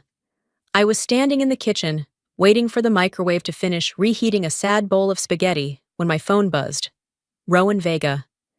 The name blinked across the screen, like a ghost from a timeline I thought I'd buried. We hadn't spoken in years, not since high school. Not since that community theater play where I barely had a line. He was always more Callista's friend than mine, loyal to her orbit, laughing at her jokes, tagging her in memes I was never included in. He'd messaged me twice before. It left both unread. But something about tonight. Maybe it was the silence of my apartment. Maybe it was the years of swallowing every insult like it was mine to carry. Something made me click. The message was short, just 5 words.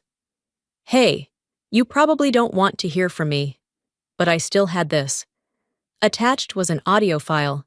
No explanation, no subject line. Just a raw .m4a file dated 2 years ago. I sat down on the couch, legs crossed, the cold bowl of spaghetti forgotten on the coffee table. I turned the volume up. Then I hit play. Callista's voice came through the speaker. Unmistakable, slurred, soaked in alcohol but clear. Too clear. Dad said it's fine. It was just her tuition. She wouldn't have used it right anyway. I deserved it more. And then she laughed. Not loud, not evil, just small. Hesitant. Like even she wasn't sure if what she said was funny or forgivable. My hands shook. But I pressed play again. Then again. By the 3rd time, my spine started to rise, like it remembered how to hold itself upright. My body, which had spent years folding in, hiding, second-guessing, was suddenly still. Sharp. Aware. I didn't cry. I didn't scream. I documented.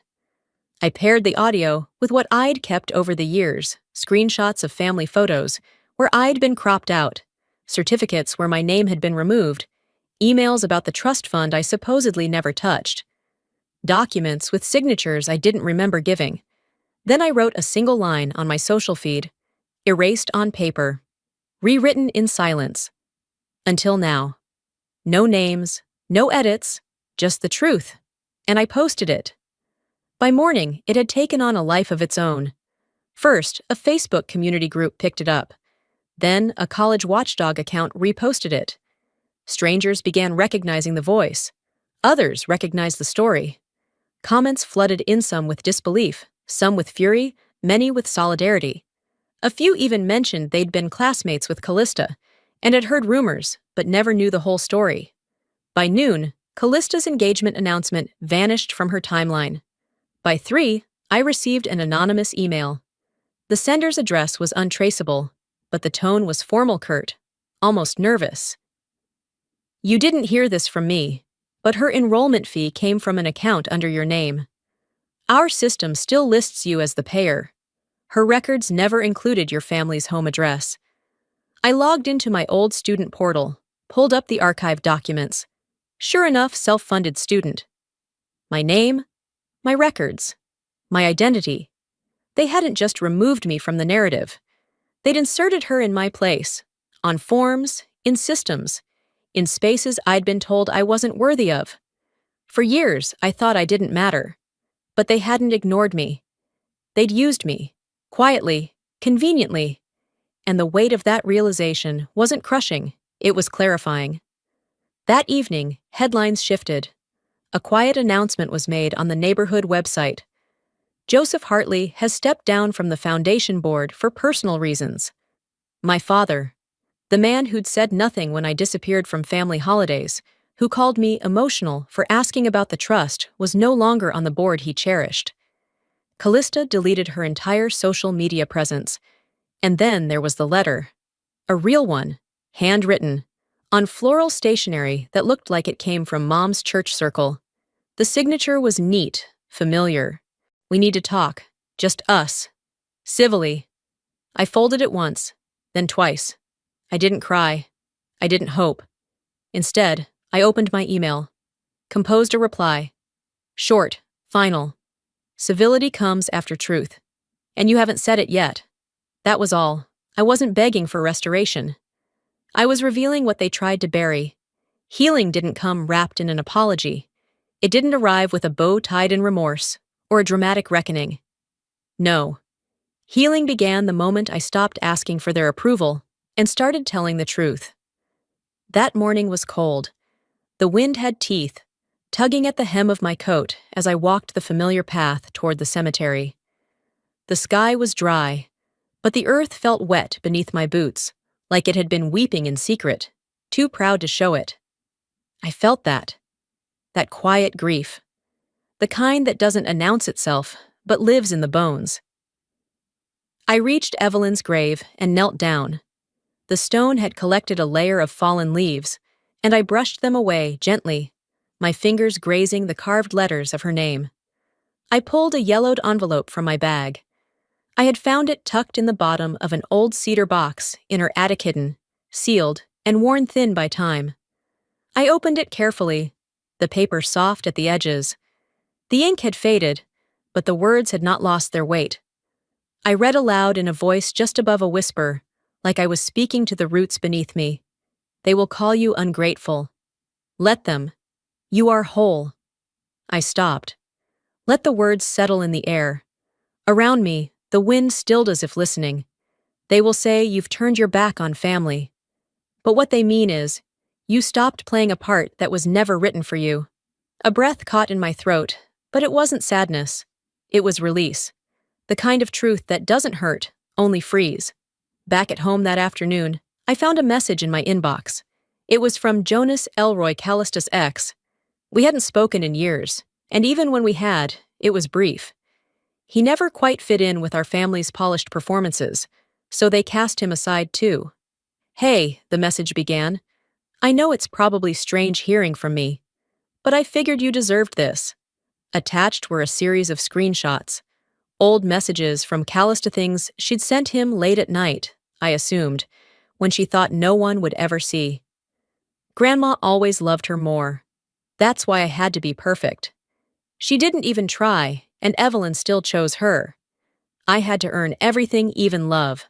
I stared at the screen, not with surprise, but with clarity. The cruelty hadn't come from me doing something wrong. It had come from me existing outside the script they'd written. I was never the failure they said I was. I was just the one who refused to be molded. For the first time, I didn't feel angry at her. I felt tired. And maybe even sorry. Not enough to excuse what she'd done, but enough to see that her war with me had always been a war with herself. She wasn't better, just louder.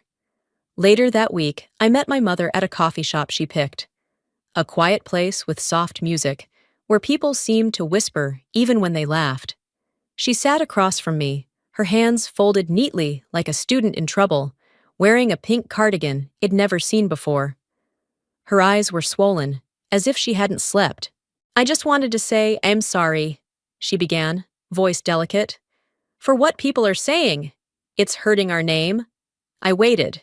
She didn't add anything. "You're not sorry for what you did," I said flatly.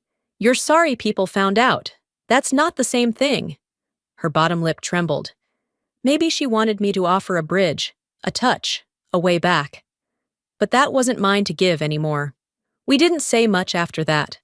The following week, I signed a lease. Not for an apartment, but for a dream. A 2-story house near the edge of town, painted pale blue with white shutters. I named it Evelyn House. It wasn't extravagant, but it was clean, it was safe, and it was mine. It would be transitional housing for women like me, women written out of their families' narratives, women told they were too much, too little, too wrong. Women who needed a page to start again. I didn't put my name on the door, no brass plaque, no ego. But every key I handed over, every freshly made bed, every pantry restocked was a page in a book I was finally writing for myself. When we held the first open house, I stood by the steps and watched a young woman with a duffel bag walk up the path. Her posture was hesitant, her eyes cautious. She paused at the door, like she wasn't sure she belonged. Then she stepped inside, and I felt it. Not regret. Not even triumph. Just the ache that comes with choosing real peace over performance. Over pretending, over pleasing. I no longer needed them to say I had been right. I just needed to stop pretending they ever were. And I had. Sometimes survival isn't about being the loudest voice in the room. It's about knowing when to walk away and when to stand still long enough for the truth to echo louder than denial ever could. If there's one thing I hope you take from my story, it's this. Just because someone shares your blood doesn't mean they deserve your silence. You are allowed to protect your peace, your name, your future, even if it means becoming the villain in someone else's version of the story. Family isn't built by guilt. It's built by accountability. And healing doesn't always look like reunion. It can look like choosing to move forward without carrying the weight of being misunderstood. Now, I'd love to hear from you. Have you ever had to choose between your truth and your role in the family? What did it cost you? Or maybe you're still carrying something no one else sees. If so, this space is yours too. If this video resonated with you, leave a comment with one or tell me where you're watching from. If it didn't, let me know why it matters. And if you want more stories like this one, full of hard truths and quiet courage, don't forget to subscribe so you don't miss what's next. Thank you for listening. Thank you for seeing. Hi, I'm Lorraine. My sister said she was taking me somewhere peaceful to recover, but instead, she left me in a rundown care home in a town where no one knew my name and never came back. They thought I wouldn't find out what she did after that she rewrote our father's will, sold our house, and told everyone I was too unstable to be included. But when I rolled into that courtroom, alive, awake, and holding the truth, she fainted. How does someone go from being the one who held the family together to the one they tried to erase? And why do they only call it betrayal once you're too broken to fight back? I remember the smell first, Plastic, heated leather, some kind of citrus air freshener that never quite masked the scent of hospital-grade cleaning spray. It clung to the corners of my memory like cobwebs. That scent was the last thing I registered before everything in my life was divided into before and after. I'd left work a little later than usual. My back ached from sitting too long, my shoulders sore from lifting Mom into bed the night before. It had been a long week, and the weekend offered no relief in sight. Verna said she couldn't help because of her anxiety, but she had time to post selfies from brunch and argue with strangers online about politics. I said nothing. Again. I was driving through the outskirts of Springfield, headed home to microwave leftovers and remind Mom to take her pills. I was adjusting the podcast volume, something about estate fraud, ironically, when the truck came out of nowhere. No screech, no horn, just the sudden, brutal force of metal folding inward. Blackness. When I came to, I was in a hospital bed. Everything ached. My legs didn't move. The ceiling had those old drop tiles, one of them stained yellow in the corner. I stared at it too long. That's when I heard her voice. "There you are," Verna said, breezy like she'd just found me wandering the produce aisle. She leaned over me, her tone too cheerful. "Scared the crap out of us. But you're okay now. You're in good hands. I'll take care of everything, don't worry." It wasn't a question. It was a statement. I was in no shape to argue. In the days that followed, maybe it was weeks, maybe just a blur of drugs and beeping monitors, Verna was always there. But she was never really there. She sat beside me, phone in hand, fake concern face plastered on any time someone important walked in. To the nurses, she was the attentive sister. To me, she was a stranger rehearsing a role. Eventually, she said she'd found a place, a quiet facility, out of town, where I could recover without all the noise and stress of the city. "I think it'll be good for you," she said, smiling too wide. "Just for a little while."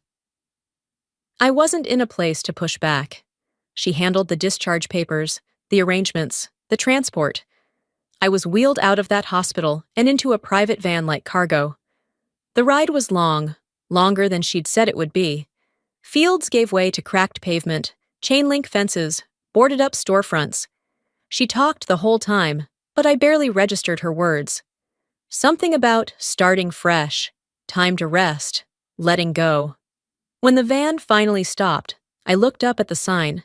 LaSalle Rest and Recovery. It was small, unimpressive. A gray building with chipped paint and a gravel driveway. "We're here," she chirped, popping the back of the van open. "I'll help get you settled, then I'll come back tomorrow with some of your things." That was the last time I saw Verna in person. Inside, a nurse handed me a clipboard and offered a weary smile. The room they put me in smelled like mildew and boiled potatoes. The wallpaper was peeling in the corners. There was one window, sealed shut. I asked about Wi-Fi. The nurse raised an eyebrow and handed me a landline phone with a disconnected dial tone. The wheelchair wasn't mine. It didn't fit. My shoulders rubbed the sides, and one brake didn't work. They said it was the best they had. That night, as I sat by the window, watching the parking lot lights flicker, a different nurse stopped by. "Do you want us to call someone for you?" she asked gently. I stared out the window. "No. My sister's coming back tomorrow," she nodded, probably not believing me. I didn't believe me either. My duffel bag was half-zipped on the floor, one sweater, a toothbrush, and a pack of tissues. No charger, no ID, no wallet. I had nothing. The nurse turned off the light and closed the door with a soft click. I stared at the cracked ceiling, the hum of the old radiator pulsing behind me. "You really left me here, didn't you, Verna?" I whispered. The next morning, I was still staring at the ceiling when a cart rolled past my room. I heard the soft clink of china, someone getting their morning tea with real mugs instead of paper cups. The nurse who brought it greeted someone down the hall with a bright, "Your daughter's here! Look at that smile!" I didn't bother looking, but I listened. I always listened. The voice that responded was high-pitched, Maybe mid-30s, too cheerful for someone visiting a facility like this. "Hi, Mom, I brought you those lemon cookies you like. And I talked to the doctor. He said you've been doing great." I closed my eyes. It's strange how hearing a kindness meant for someone else can scrape something raw in you. I wasn't jealous exactly. But I couldn't stop my mind from counting all the times I'd brought something for Mom, and Verna had shown up empty-handed, unless you counted excuses.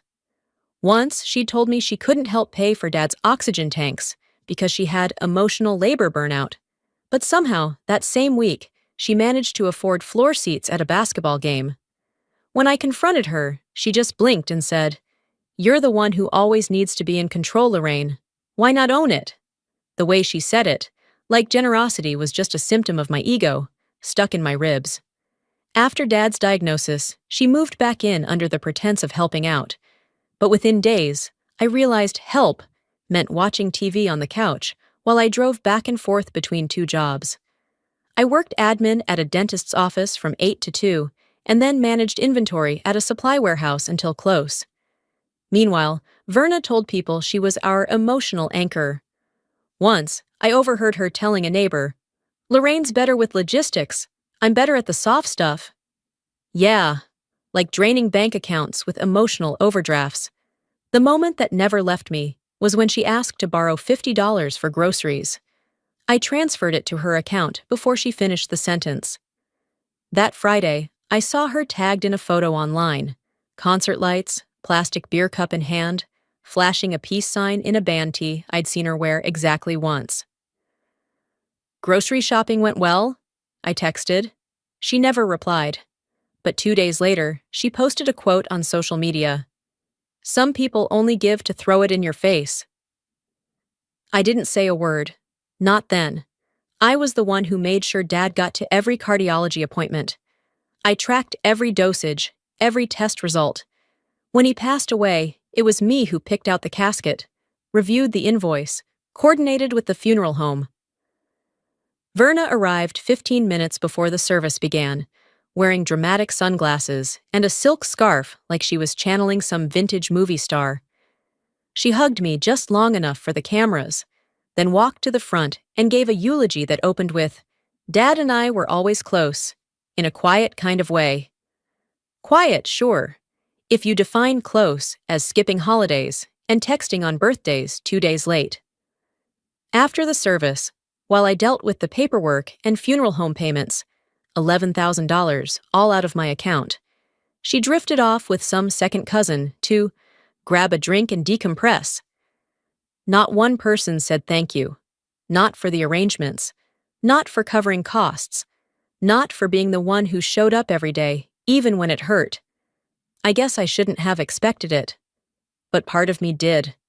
I wheeled myself over to the window in the care home, adjusting slightly to catch the light. Across the courtyard, I watched the same visitor from this morning laughing with her mother. They had matching cardigans, one blue, one red, and their hands mirrored each other as they sipped tea. No one had ever matched me like that. Verna used to say I had eldest daughter syndrome, even though I was younger.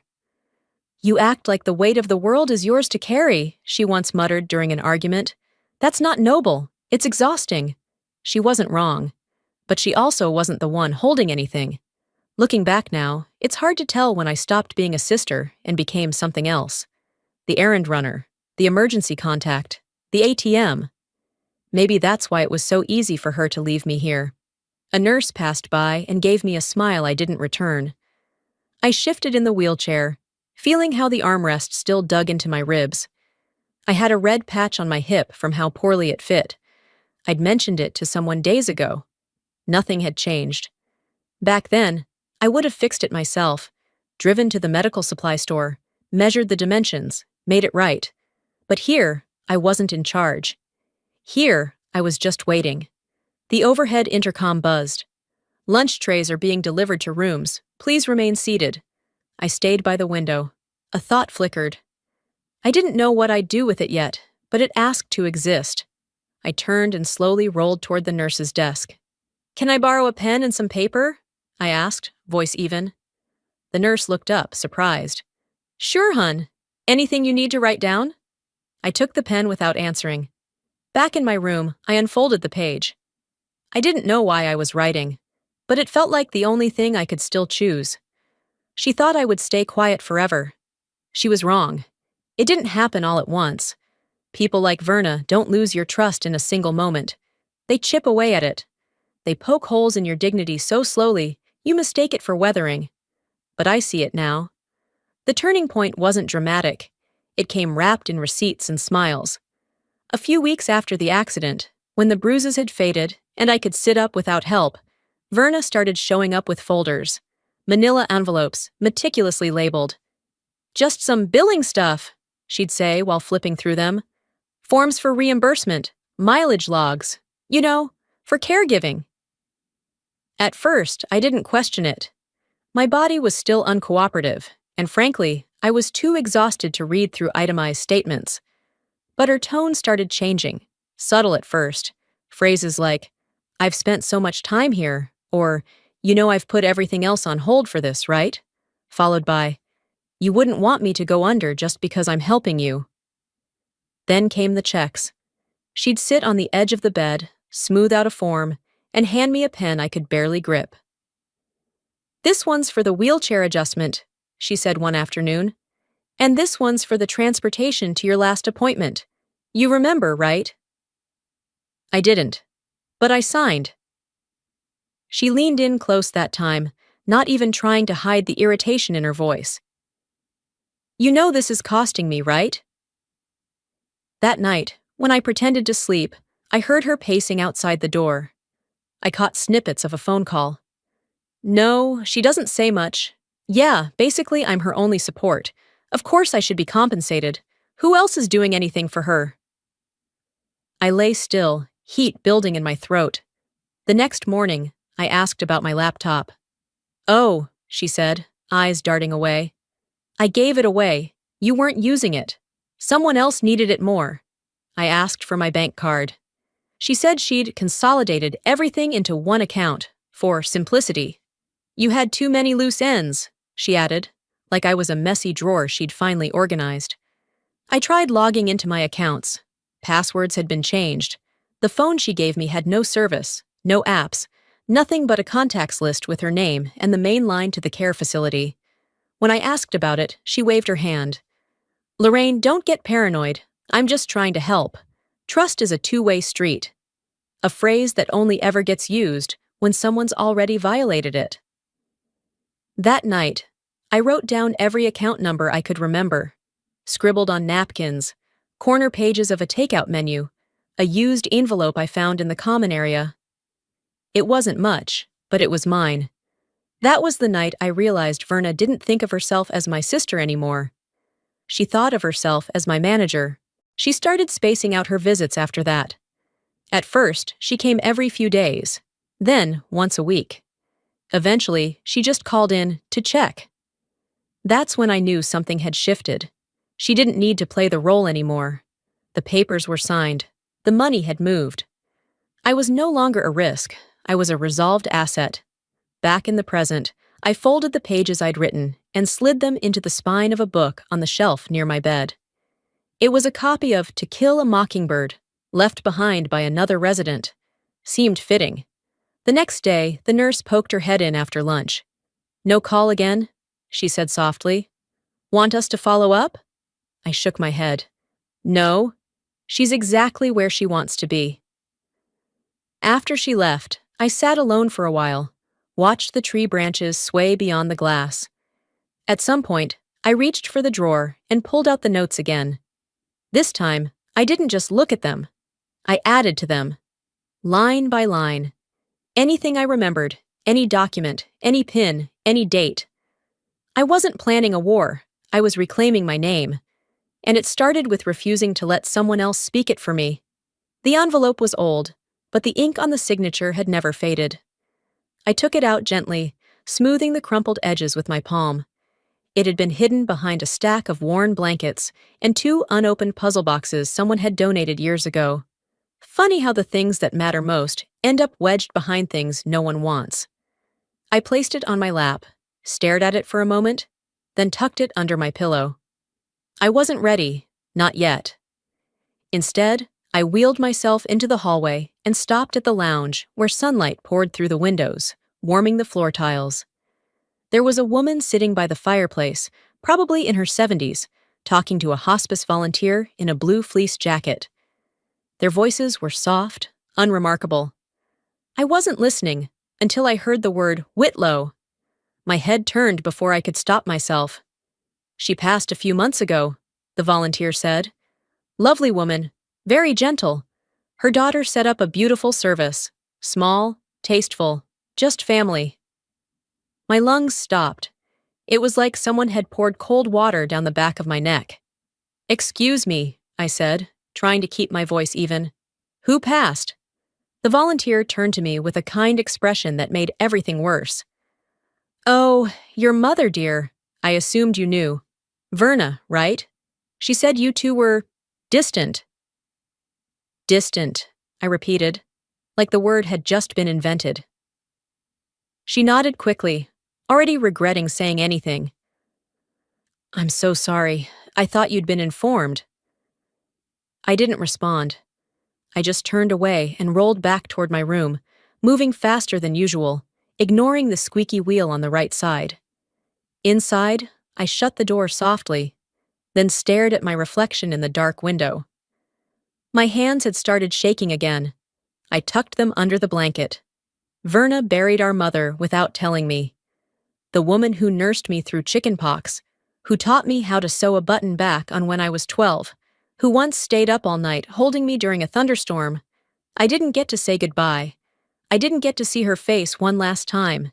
Didn't get to touch her hand. Didn't get to speak at her service. My name, my role, my existence. Scrubbed clean like a smudge on glass. And Verna? She staged a performance, called it Family Only. That night, I didn't sleep. I sat in the dark, listening to the building creak. Around 3 a.m, I pulled the envelope from under my pillow and held it to my chest, but still didn't open it. The next morning, a nurse came in to bring medication. She hesitated at the foot of my bed. "I saw something you might want to look at," she said, placing a printed magazine on my nightstand. "Page 14. After she left, I flipped it open with numb fingers. There it was, a full-page feature in Heartland Neighbors magazine. The title, Verna Whitlow, the daughter who gave it all. The photo showed her standing in front of our childhood home, the front porch decorated with mums and a wreath. In her arms was a wooden urn. I had to look twice to recognize it as my mother's. The article was a collection of flattering quotes. Verna never left her mother's side. She managed everything with grace. "Some daughters are just built differently," I snorted. She was built differently. Verna was built to polish the parts of herself that people liked and hide the ones they didn't. And she was good at it. Good enough to erase me from the entire narrative. The last paragraph was the worst. She declined to speak much about her estranged sister, simply saying, "We all cope differently." Estranged, not gone, not missing, not recovering in a facility Verna picked and abandoned me in. Just distant, as if I'd chosen it. I folded the magazine shut and stared at the photo for a long time, before tearing the page in half, clean, down the center. But I didn't throw it away. I kept the photo, slid it under my pillow next to the envelope. Later that day, I sat by the window again. Across the courtyard, the same mother and daughter, who always visited together, were planting a few daffodils in small pots. They laughed about something. I couldn't hear the words, but I could tell they were real. I watched them a while, then whispered, "If I disappeared, the world would keep turning. But if I speak, maybe it won't." That night, I wheeled over to the cabinet and pulled out the pouch again. My fingers found the seal, brittle but still intact. I opened it. Inside was my father's original will. Signed, dated, notarized. My name listed first. She wouldn't wait long to retaliate. Verna never gave warnings. She gave orders. The will sat on my lap, crisp and yellowed with age, but untouched by time in the places that mattered. My name, first, middle, last. typed clearly under primary beneficiary. The assets were straightforward: the house, a modest savings account, and the small retirement fund my father had quietly built over 30 years at the steel plant. No mention of Verna, not even as secondary. I stared at it for a long while, not in disbelief, but in confirmation. I hadn't been crazy. I hadn't imagined my role in that house, in that family. I'd been erased on purpose. That evening, I waited until the common area cleared out and wheeled myself to the library nook near the end of the corridor. The facility only had one public-use computer. It was old, the kind with a sticky keyboard and a monitor that took a minute to warm up. But it worked. I didn't need the internet for anything fancy. I just needed a name. A single name I'd tucked into the back of my memory almost 10 years ago. Gerald Haskins. He was the estate attorney my father used for years. I remembered seeing his business card once when helping Dad sort his tax documents. He had a practice in Springfield, just a few blocks from where I used to work. I typed slowly, clumsily, using the on-screen keyboard because the real one was missing 2 letters. It took longer than it should have, but eventually I found an email address. I took the will to the front office and asked to use their outdated fax machine. The receptionist gave me a puzzled look, but didn't stop me. I attached a short message. Mr. Haskins, this is Lorraine Kepler. I believe I've been removed from a life I was supposed to inherit. Attached is the original will of my father, Thomas Kepler. I found it recently, and I need to know if it's valid. Please advise. I do not have a phone. Email is best. Lorraine. I went back to my room and waited. There was no confirmation, no ding, no chime, just silence and my own breathing. By nightfall, the building had gone quiet. I sat by the window, watching the porch light flicker off across the courtyard. Then, the call came. The facility phone on the wall rang twice before the nurse answered it. She turned toward me, mouth tight. It's your sister. I didn't hesitate. Put her through. The cordless handset felt heavier than I remembered.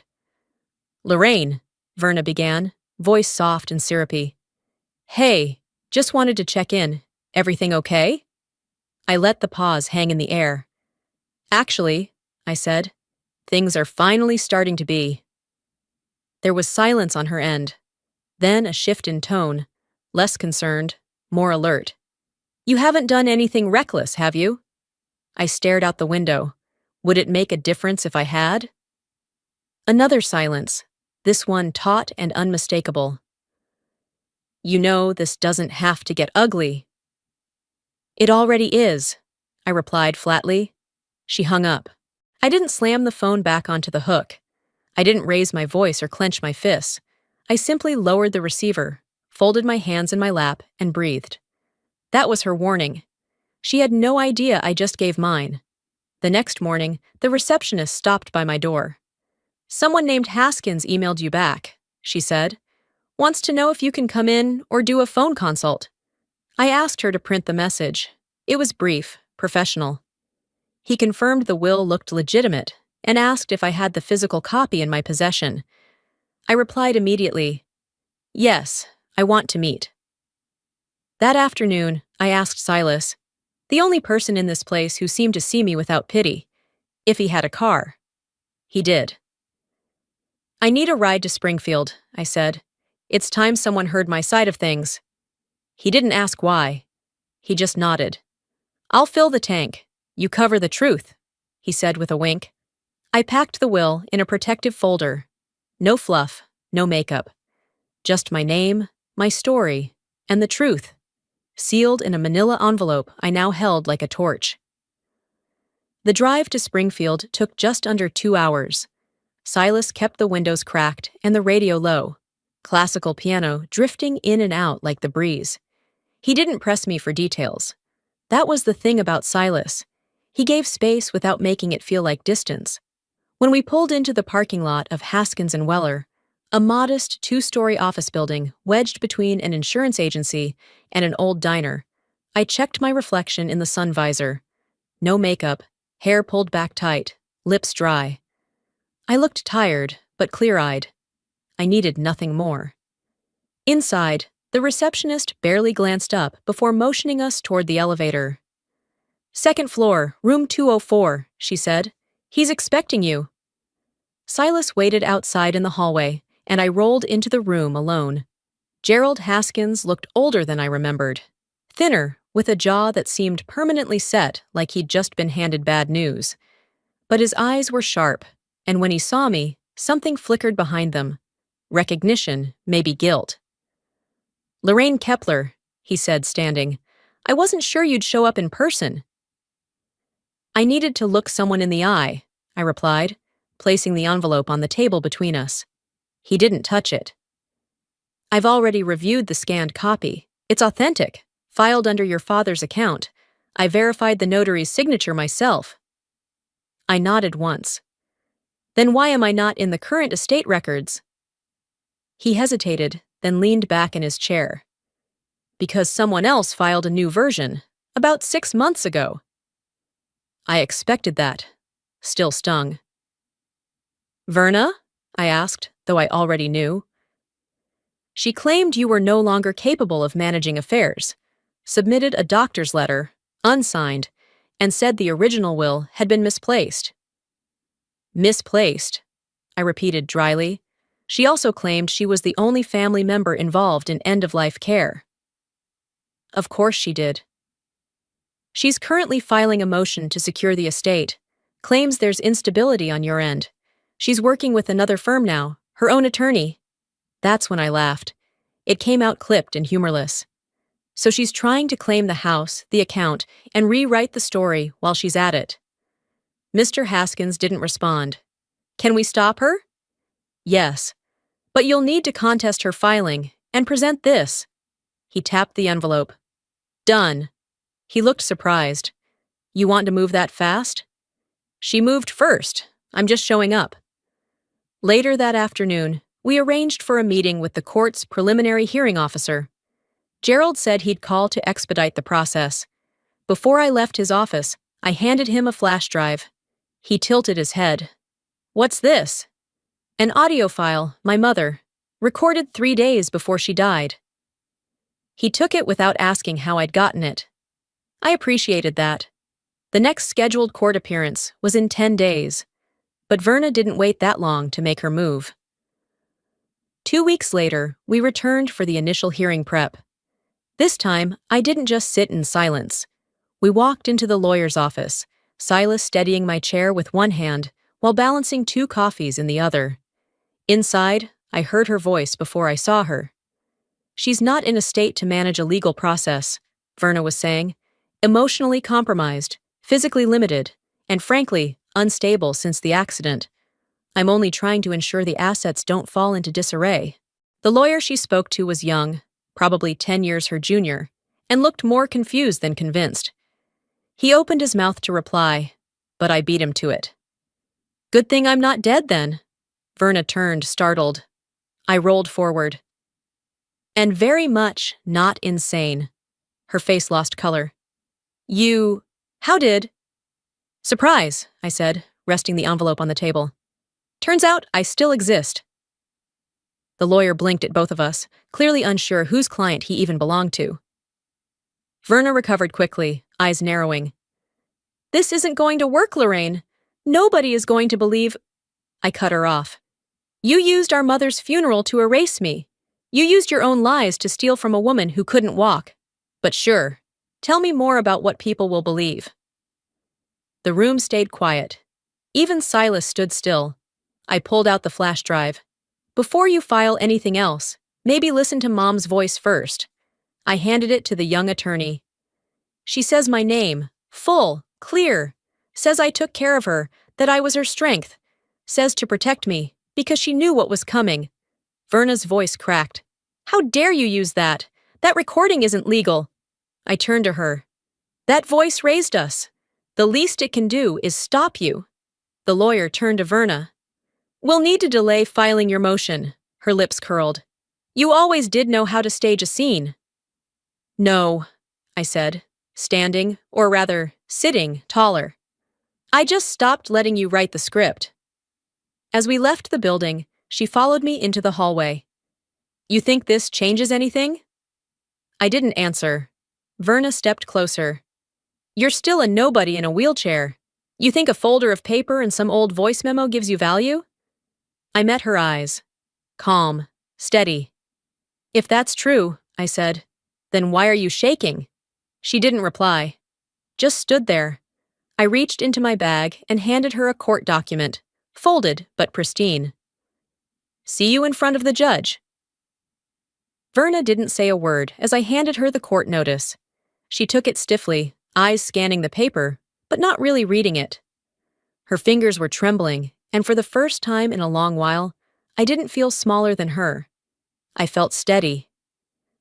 10 days later, we were in the courthouse. The building was old. Oak benches, creaky floors, the faint scent of dust and lemon polish clinging to everything. Silas and I arrived early. I wore a dark green blouse and simple black slacks, my chair newly cleaned and adjusted. I'd asked the nurse at the care center to braid my hair back the night before. Nothing dramatic, just clean, clear, present. Verna was already inside when we entered the probate courtroom.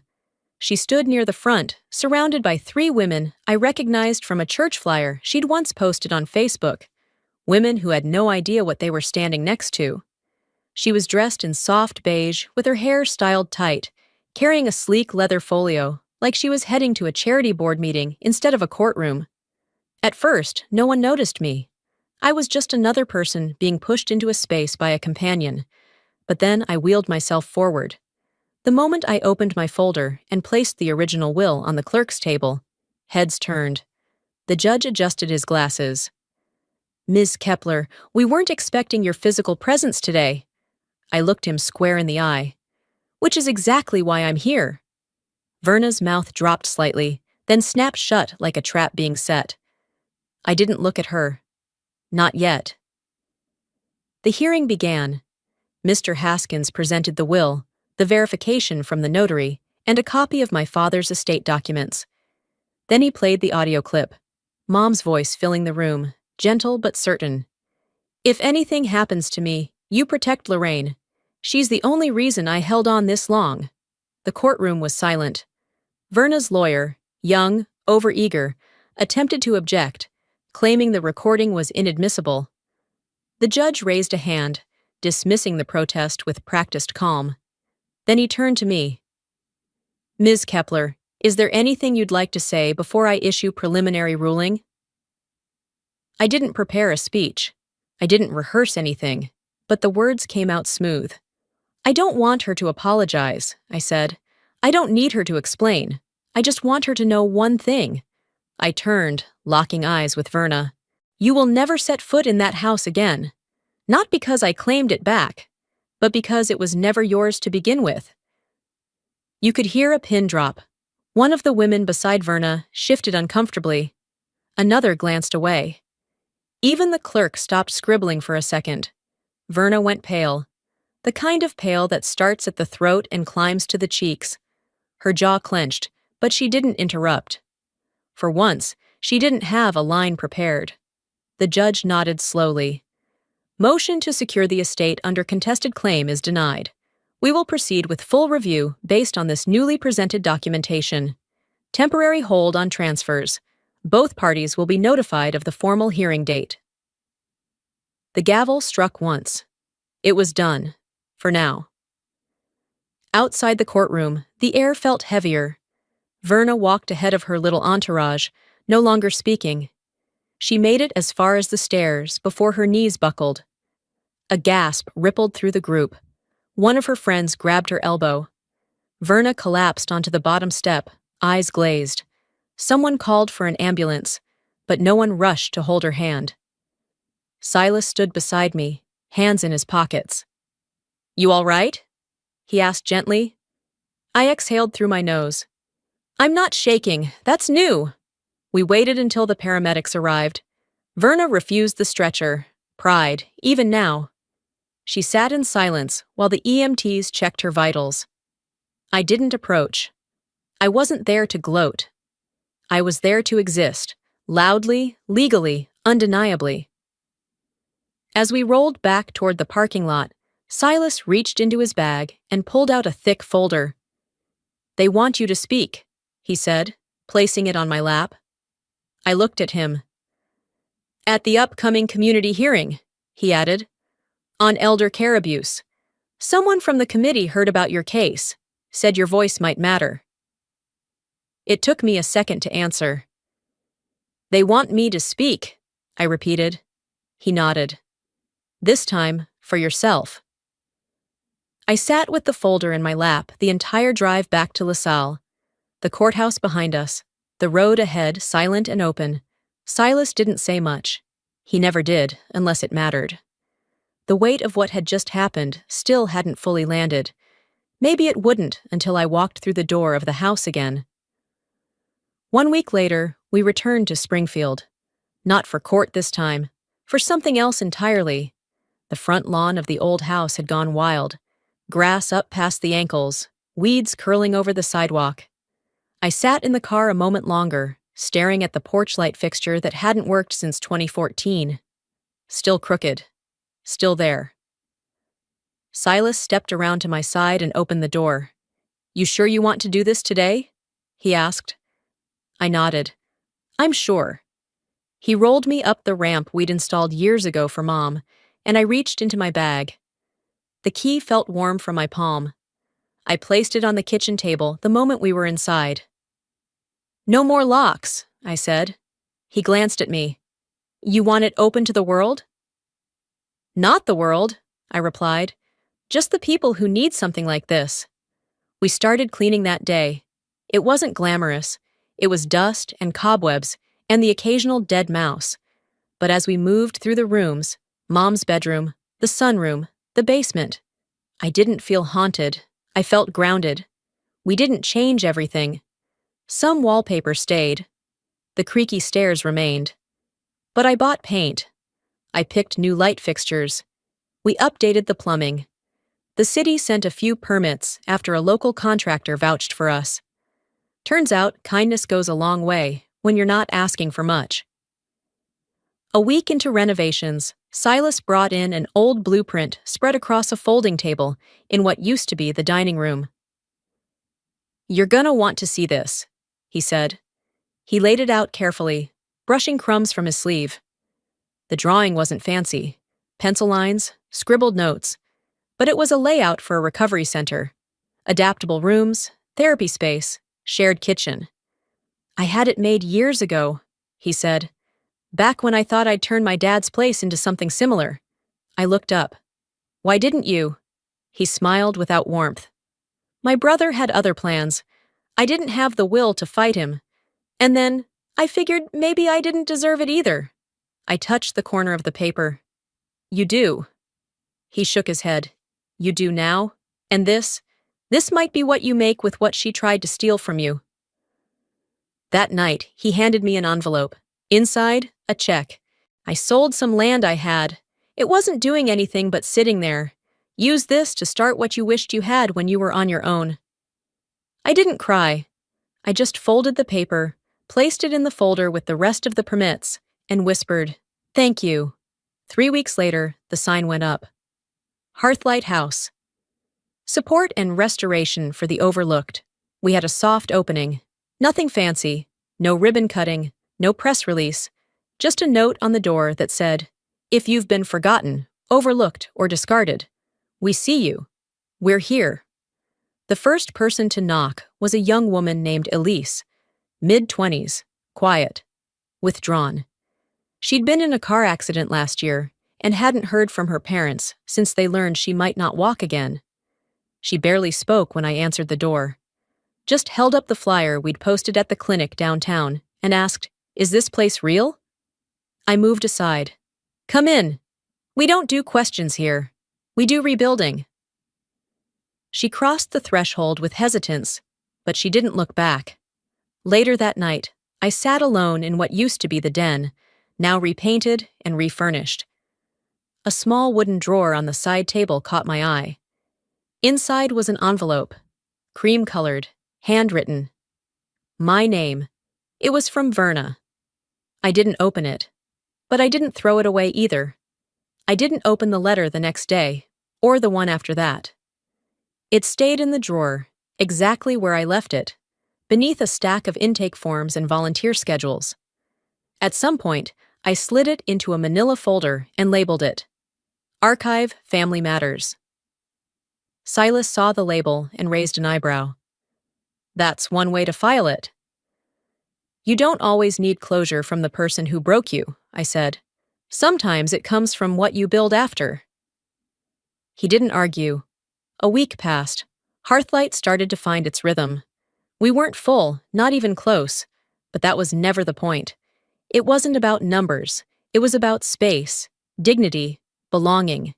Elise, the young woman who'd arrived on opening day, had started showing up to the backyard garden every afternoon. At first, she just sat, arms crossed, shoulders up, face guarded. But this week, I noticed her kneeling by one of the raised beds, loosening soil with her fingers. That evening, I rolled outside as the sun dipped behind the trees. The light made everything soft. Edges of buildings, people, even memory. Elise was crouched near a plastic tray filled with seedlings. Marigolds. Zinnias. Something else I couldn't name. "What kind are those?" I asked. She looked up, a little surprised I'd spoken.